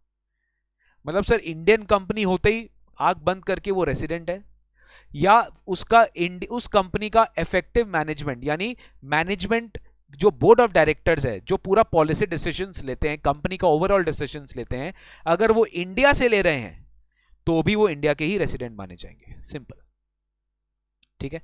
सो ये बेसिक चीज था, बस last part of today's class. Sir इतना हमें आप जो पढ़ाए हैं, हमें एक सिंपल लॉजिक बताइए, ये स्टेटस वेटस क्यों चेक किया हम लोग। इतना तो मैंने आपको सिखाया कि स्टेटस कैसे चेक किया जाता है, कि रेसिडेंट कैसे हैं, नॉन रेसिडेंट कैसे हैं, रेसिडेंट ऑर्डिनरी रेसिडेंट कैसे हैं, रेसिडेंट नॉट ऑर्डिनरी रेसिडेंट कैसे, ये हम कैसे देखें, राइट, ये हम कैसे देखें। तो आपको ये समझना है कि 3 लेवल ऑफ स्टेटस होता है। एक होता है रेसिडेंट ऑर्डिनरी रेसिडेंट, एक होता है रेसिडेंट नॉट ऑर्डिनरी रेसिडेंट, और एक नॉन रेसिडेंट। और तो कोई स्टेटस हो ही नहीं सकता। रेसिडेंट तो ये 2 पार्ट्स में डिवाइड होंगे, या तो ऑर्डिनरीली होंगे या तो नॉट ऑर्डिनरीली होंगे, और एक तरह का क्लासिफिकेशन होगा नॉन रेसिडेंट। तो मेरा बात बहुत ध्यान से समझना गाइस, ये जो ऑर्डिनरी रेसिडेंट होते हैं ना, ऑर्डिनरी रेसिडेंट, ये कहीं पे भी नहीं बच सकते। ये जो भी इनकम इंडिया में कमा रहे हैं या जो इनकम फॉरेन में कमा रहे हैं, वो दोनों इनकम उनका इंडिया में टैक्सेबल होगा, यानी global income, world wide income taxable होगा। तभी तो आरओआर में याद करो, वो कंडीशन 1 या कंडीशन 2, 182 वाला या 60 वाला, कोई भी एक कंडीशन फुलफिल करते हैं रेसिडेंट है। और दोनों कंडीशन 730 प्रीवियस 7 साल और पिछले 10 साल में 2 साल रेसिडेंट, वो भी फुलफिल कर रहा है, तो ही वो आरओआर माना जाएगा और उसका ग्लोबल इनकम इंडिया में टैक्सेबल होगा। उसका ग्लोबल इनकम इंडिया में टैक्सेबल होगा, चाहे वो फॉरेन यूएस में कमाए, यूके में कमाए, इंडिया में कमाए, इंडिया वाला टैक्स लेगा। अब आप सोच रहे होंगे सर फॉरेन गवर्नमेंट जहां हम इनकम कमाएंगे फॉरेन में, वो तो फॉरेन गवर्नमेंट टैक्स लेगी फॉरेन इनकम पे, इंडिया वाला भी टैक्स लेगा फॉरेन इनकम पे। हाँ, तो क्या ये डबल टैक्स नहीं हुआ? हाँ होगा डबल टैक्स, डबल टैक्स बिल्कुल होगा, आप सही बोल रहे हैं। बट इसका क्या होगा, इसका एक बेनिफिट हमें मिल जाएगा इंडिया में, वो कैसे मिलेगा वो हम फाइनल लेवल पे बात करेंगे। एक कॉन्सेप्ट होता है DTAA का, let's not go into this. एक कॉन्सेप्ट होता है DTAA का, डबल टैक्सेशन अवॉइडेंस एग्रीमेंट, जो 2 कंट्री आपस में साइन करता है और एग्रीमेंट कर लेता है कि कौन सा इनकम, अगर उन दोनों देशों के बीच में अगर रेसिडेंट्स आपस में डील करते हैं तो कौन सा इनकम कहां पे टैक्स किया जाएगा, तो उसका बेनिफिट मिल जाता है। वो हम बाद में डिस्कस करेंगे फाइनल लेवल का। अभी अब डबल टैक्सेशन का बात भूल जाइए। बट अगर कोई स्टूडेंट में से पूछता है कि क्या डबल टैक्सेशन होता है, तो हाँ डबल टैक्सेशन होता है। नेक्स्ट आता है नॉट ऑर्डिनरीली रेसिडेंट, नेक्स्ट आता है नॉट ऑर्डिनरी रेसिडेंट, बस ये लास्ट टेबल, उसके बाद क्लास खत्म। नेक्स्ट आता है not resident, not ordinary resident. Sir not ordinary resident और ऑर्डिनरी रेसिडेंट के बीच में मेजर फर्क क्या है? बहुत बड़ा फर्क है गाइस। सोचो, एक नॉट ऑर्डिनरीली रेसिडेंट है, वो फॉरेन में इनकम कमा रहा है और इंडिया वाला टैक्स लेगा, बात जम नहीं रही है। हाँ ऑर्डिनरीली रेसिडेंट है, इंडिया वाला टैक्स लेगा, नॉट ऑर्डिनरी रेसिडेंट है सर, खाली इंडियन सोर्स्ड इनकम पे इंडिया वाला टैक्स तो लेगा ही क्योंकि वो इंडिया में राइज हुआ है, लेकिन एक और स्पेशल इनकम है जो इंडिया वाला टैक्स लेगा। जो बिजनेस हम इंडिया में नहीं कर रहे हैं, जो बिजनेस हम इंडिया के बाहर कर रहे हैं बट वो कंट्रोल इंडिया से हो रहा है, इंडिया वाला उसको कंट्रोल कर रहा है या इंडिया में बैठ के कंट्रोल किया जा रहा है, या कोई प्रोफेशन इंडिया में सेटअप जरूर हुआ था बट वो प्रोफेशन से इनकम इंडिया के बाहर अराइज हो रहा है, तो वो सारे इनकम यानी बिजनेस इनकम, क्या बोला, बिजनेस इनकम, एक स्पेशल बिजनेस इनकम या प्रोफेशन इनकम इंडिया में टैक्सेबल हो जाएगा आरएनओआर के हाथ में, अगर वो इंडिया से कंट्रोल हो रहा है तो। ये ऐसा आरओआर में नहीं था, आरओआर में तो ग्लोबल इनकम ध्यान देना ही नहीं है, आरएनओआर में खाली इंडिया वाला इनकम, लेकिन साथ में एक स्पेशल बिजनेस इनकम जो इंडिया में राइज नहीं हो रहा बट इंडिया से कंट्रोल हो रहा है। और नॉन रेजिडेंट में तो कोई दिक्कत ही नहीं है, खाली Indian sourced income, foreign sourced income tax obviously नहीं होगा। अब आप सोचो एक नॉन रेजिडेंट है, इंडिया में आया, टैक्सेबल इनकम कैलकुलेट करेगा तो जो फॉरेन कंट्री में कमा रहा है क्या वो भी टैक्स इंडिया में देगा क्या? लॉजिक सोचिए, नहीं देगा ना, वो तो वही इंडिया में टैक्सेबल इनकम उसका होगा जो इंडियन सोर्स्ड इनकम है, जो इंडिया से कमा रहा है। सिमिलरली आरएनओआर में जो इंडिया से कमा रहा है वही टैक्स देगा, आरओआर भी जो इंडिया से कमा रहा है वही टैक्स देगा। In short ROR in short Indian sourced income पे सब लोग टैक्स देंगे बट फॉरेन सोर्स्ड इनकम पे खाली आरओआर ही टैक्स देगा। फॉरेन सोर्स्ड इनकम पे कभी भी एनआर और आरएनओआर टैक्स नहीं देगा। आरएनओआर अगर टैक्स देगा तो एक स्पेशल बिजनेस इनकम पे देगा जो कंट्रोल हो रहा है इंडिया से, जो कंट्रोल हो रहा है इंडिया से, ठीक है। सो आरओआर, आरएनओआर, एनआर, ये तीन का रेलेवेंसी हमने आपको समझाया कि टैक्सेबिलिटी से कैसे आएगा, कि इसका जो इंडिया में इनकम अराइज हुआ है वो टैक्सेबल होगा सबके हाथ में, जो इनकम इंडिया के बाहर अराइज हुआ है वो टैक्सेबल होगा खाली आरओआर के हाथ में या रेसिडेंट के हाथ में। क्योंकि देखिए आरओआर, आरएनओआर का कॉन्सेप्ट कंपनीज में नहीं होता, कंपनीज में खाली आर और एनओआर, क्योंकि पिछला 10 साल में 2 साल रेजिडेंट है या पिछले 7 साल में 730 दिन रहा है, कंपनी कैसे रहे? Company is not a living society, company is not a living being, तो कंपनी के लिए आपको खाली आर या एनआर ही देखना पड़ता है, दैट इज रेसिडेंट और नॉन रेसिडेंट। क्लियर है ना? तो ये रहा हमारा स्कोप ऑफ टोटल इनकम का इंपैक्ट। आई होप आपको आज का क्लास अच्छा लगा, समझ में आया, you understood what I wanted to teach. I hope you liked today's class, you understood today's class. Please give me your feedback in the comment box. Chat में जो दे रहे ठीक है, इस वीडियो के कमेंट बॉक्स, ये वीडियो जब post हो जाएगा हमारे चैनल में, इनफैक्ट आप लोग प्लीज, अगर आपको रेगुलर टैक्स अपडेट्स चाहिए so please subscribe to my channel Nikunj Goenka tax mentor, वो डिस्क्रिप्शन बॉक्स में उसका लिंक दिया हुआ है। अगर आपको रियल टाइम बेसिस पे टैक्स अपडेट्स चाहिए तो please go and subscribe the channel, share this video with all your friends जिनको बेसिक कॉन्सेप्ट्स क्लियर करना जरूरी है और आप उनके वेल विशर हो, तो प्लीज अभी खाली टाइम है, वेस्ट ना करो, रिजल्ट वेटेड है, रिजल्ट आने में टाइम है, अभी इस कॉन्सेप्ट्स को रिवाइज कर लो, पढ़ लो, अच्छे से जहन में बिठा लो, जब रियल क्लास स्टार्ट होगा ना तो आप ऐसे करके आपको मजा आएगा ना क्लास करके कि आप सोच नहीं सकते हैं। Study will become a fun and study will become a game, you will like anything, ठीक है ना? सो गाइस, कैसा लगा आपको क्लास प्लीज बताइए। सर रेसिडेंट डायरेक्टर से मतलब नहीं है इन कंपनी, कंपनी में आपको खाली ये चेक करना है कि बॉस कंपनी का क्या, कंपनी का स्टेटस क्या है, इंडियन कंपनी है क्या? अगर इंडियन कंपनी है तो हमेशा रेसिडेंट है। फिर आपको ये चेक करना है कि मैनेजमेंट डिसीजंस कहां से ले रहा है, रेसिडेंट डायरेक्टर है कि नहीं है उससे डिपेंडेंट नहीं है, कंपनी का डिसीजन कहां से लिया जा रहा है। अगर फॉरेनर्स भी कंपनी के डायरेक्टर्स है बट वो डिसीजन इंडिया से ले रहे हैं तो वो इंडिया के ही रेसिडेंट माने जाएंगे, कंपनी इंडिया का रेसिडेंट माना जाएगा। और अगर डिसीजन सब इंडिया के बाहर से लिया जा रहा है, भले ही रेसिडेंट डायरेक्टर है, तो भी वो कंपनी इंडिया का रेसिडेंट नहीं माना जाएगा क्योंकि उसका प्लेस ऑफ मैनेजमेंट इंडिया के बाहर है, ठीक है ना? So that's it guys, thank you so much for today's class. आज हम लोग रेसिडेंशियल स्टेटस का पूरा रिवीजन कर लिए, हम लोग समझ गए कि इंडिया में कौन टैक्स देता है, एसएससी देता है, एसएससी है तो सबसे पहले आपको ये समझना है कि टैक्सेबिलिटी किस पे डिपेंड होती है, रेसिडेंशियल स्टेटस पे डिपेंड होती है। उससे समझ में आता है कि उसका कितना इनकम इंडिया में टैक्सेबल होगा। दो तरह के इनकम होते हैं, Indian sourced income, foreign sourced income. Indian sourced income पे हर कोई टैक्स देता है, फॉरेन सोर्स्ड इनकम पे खाली रेसिडेंट टैक्स देता है, और इंडिविजुअल में प्रिसाइसली रेसिडेंट ऑर्डिनरीली रेसिडेंट देता है। रेसिडेंट ऑर्डिनरी रेसिडेंट और रेसिडेंट नॉट ऑर्डिनरी रेसिडेंट कैसे निकालते हैं? इंडिविजुअल के केस में डेज ऑफ स्टे 182 या 60 प्लस प्रीवियस 4 365, और एडिशनल में प्रीवियस 7 730 और प्रीवियस 10 2 इयर्स रेसिडेंट। इतना फटाफट बोल दिया क्योंकि मुझे बहुत अच्छे से मुझे पता है, आप भी इतना फटाफट बोल सकते हो अगर आपको भी बहुत अच्छे से बाद में पता होगा तो, ठीक है ना। What was the need of adamant in this chapter, sir? I did not understand your question. Hard working CA.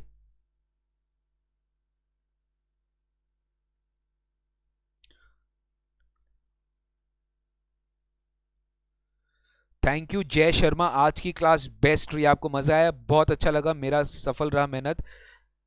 Hard working से you need to be very clear about your question. फिर टैक्सेबिलिटी आप कैसे determine करेंगे? ROR आरएनओआर के basis पे। ROR होगा global income, Indian में भी टैक्स देगा और फॉरेन में भी, फॉरेन इनकम में भी इंडिया में ही टैक्स देगा, और डबल टैक्सेशन में एक जगह क्रेडिट ले लेगा।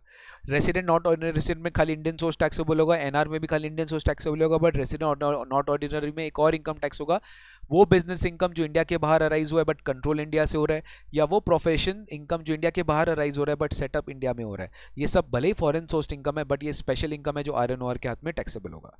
Today's class was awesome. Thank you very much. Thank you very much. अगर आपको यही awesomeness maintain करना है तो next class भी आपको attend करना है, ठीक है। Please do not fail to attend that class, ठीक है। Do not fail to attend that class. Next class भी आपको attend करना है, ठीक है। So guys, that's it for today. If you have any questions, please ask me. Else we'll close the class. I'll sign off from this class and I'll wish you a good night. ठीक है, सवाल है तो पूछो। And yes, काफ़ी students मेरे को last class comment box में पूछ रहे थे जिसका मैं आंसर नहीं दे पाया। अगर आपको हमारा फुल फ्लेजेड क्लासेस चाहिए, so please go and visit to our website www.sjc.co.in। ये वेबसाइट में जाके आपको हमारा क्लासेस मिल जाएगा, फुल फ्लेजेड क्लास, डीटी का भी और आईडीटी का भी, और बाकी सारा सब्जेक्ट जो हमारे एसजेसी में होता है, cost, tax, FM, audit, economics, सारा। और सीएमए इंटर में भी हम लोग सारा सब्जेक्ट्स लेते हैं, अकाउंट्स भी लेते हैं, ग्रुप 1 ग्रुप 2 सब आपको क्लासेस मिल जाएगा। Cost, FM, OM, SM, DT, IDT, audit, ये सब क्लासेस आपको मिल जाएगा, ठीक है। What you have to do is you can just go to our website and just see how many lectures you want.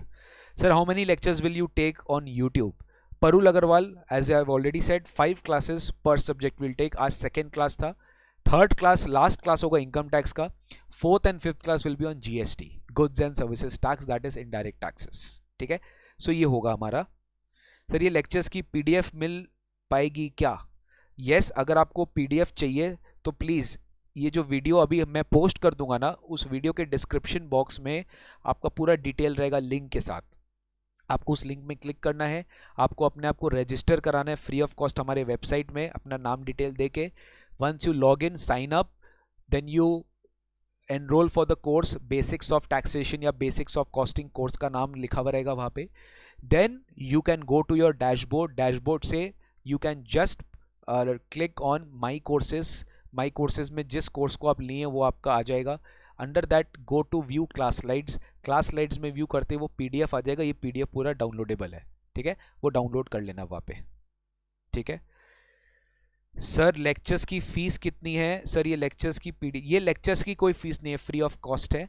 हाँ, जो पेड क्लासेस है you can just check the fees in the website itself, it is very nominal as we have always been charging since last years. So lectures की fees and all आपको सारा details website में मिल जाएगा, ठीक है। फिलहाल thank you so much for today's class, बहुत अच्छा लगा आप लोग ने आया और आप लोग कीमती समय दिए। ट्रस्ट मी, ये सारा एफर्ट रिवॉर्ड की तरह आएगा आपके पास फ्यूचर में ड्यूरिंग एग्जाम टाइम। एंड याद रख लेना मेरे को, आप लोग मेरे को आके थैंक यू बोलेंगे कि सारा आपका जो बेसिक्स क्लास करवाया हुआ था वो बहुत ज़्यादा वर्थ था। इनफैक्ट अभी भी जो मेरे स्टूडेंट्स इस बार एग्जाम दिए थे ना सीएमए इंटर के, मैं अपना बड़ाई नहीं कर रहा हूँ, मैं आपको फैक्ट बता रहा हूँ। And the fact is that they have told me that sir initial जो बेसिक्स क्लास आपने दिया था, जो बेसिक फंडामेंटल्स पे आपने एकदम फुल फ्लेजेड कॉन्सेंट्रेट किया था, वो बहुत ज़्यादा काम है एग्जाम्स में। बिकॉज एग्जाम्स में क्या होता है, स्टूडेंट अक्सर ये गलती कर देते हैं कि टफ टफ सम्स करके चले जाते हैं, बट बेसिक ईजी वाला लेवल का उनको आता नहीं है, और ईजी लेवल आ जाता है एग्जाम में, so then you become blank. So you are prepared for tough but you are not prepared for easy. This is a very big very very difficult combination. So basics पे focus करो, build your basics for all the class subjects, not only tax.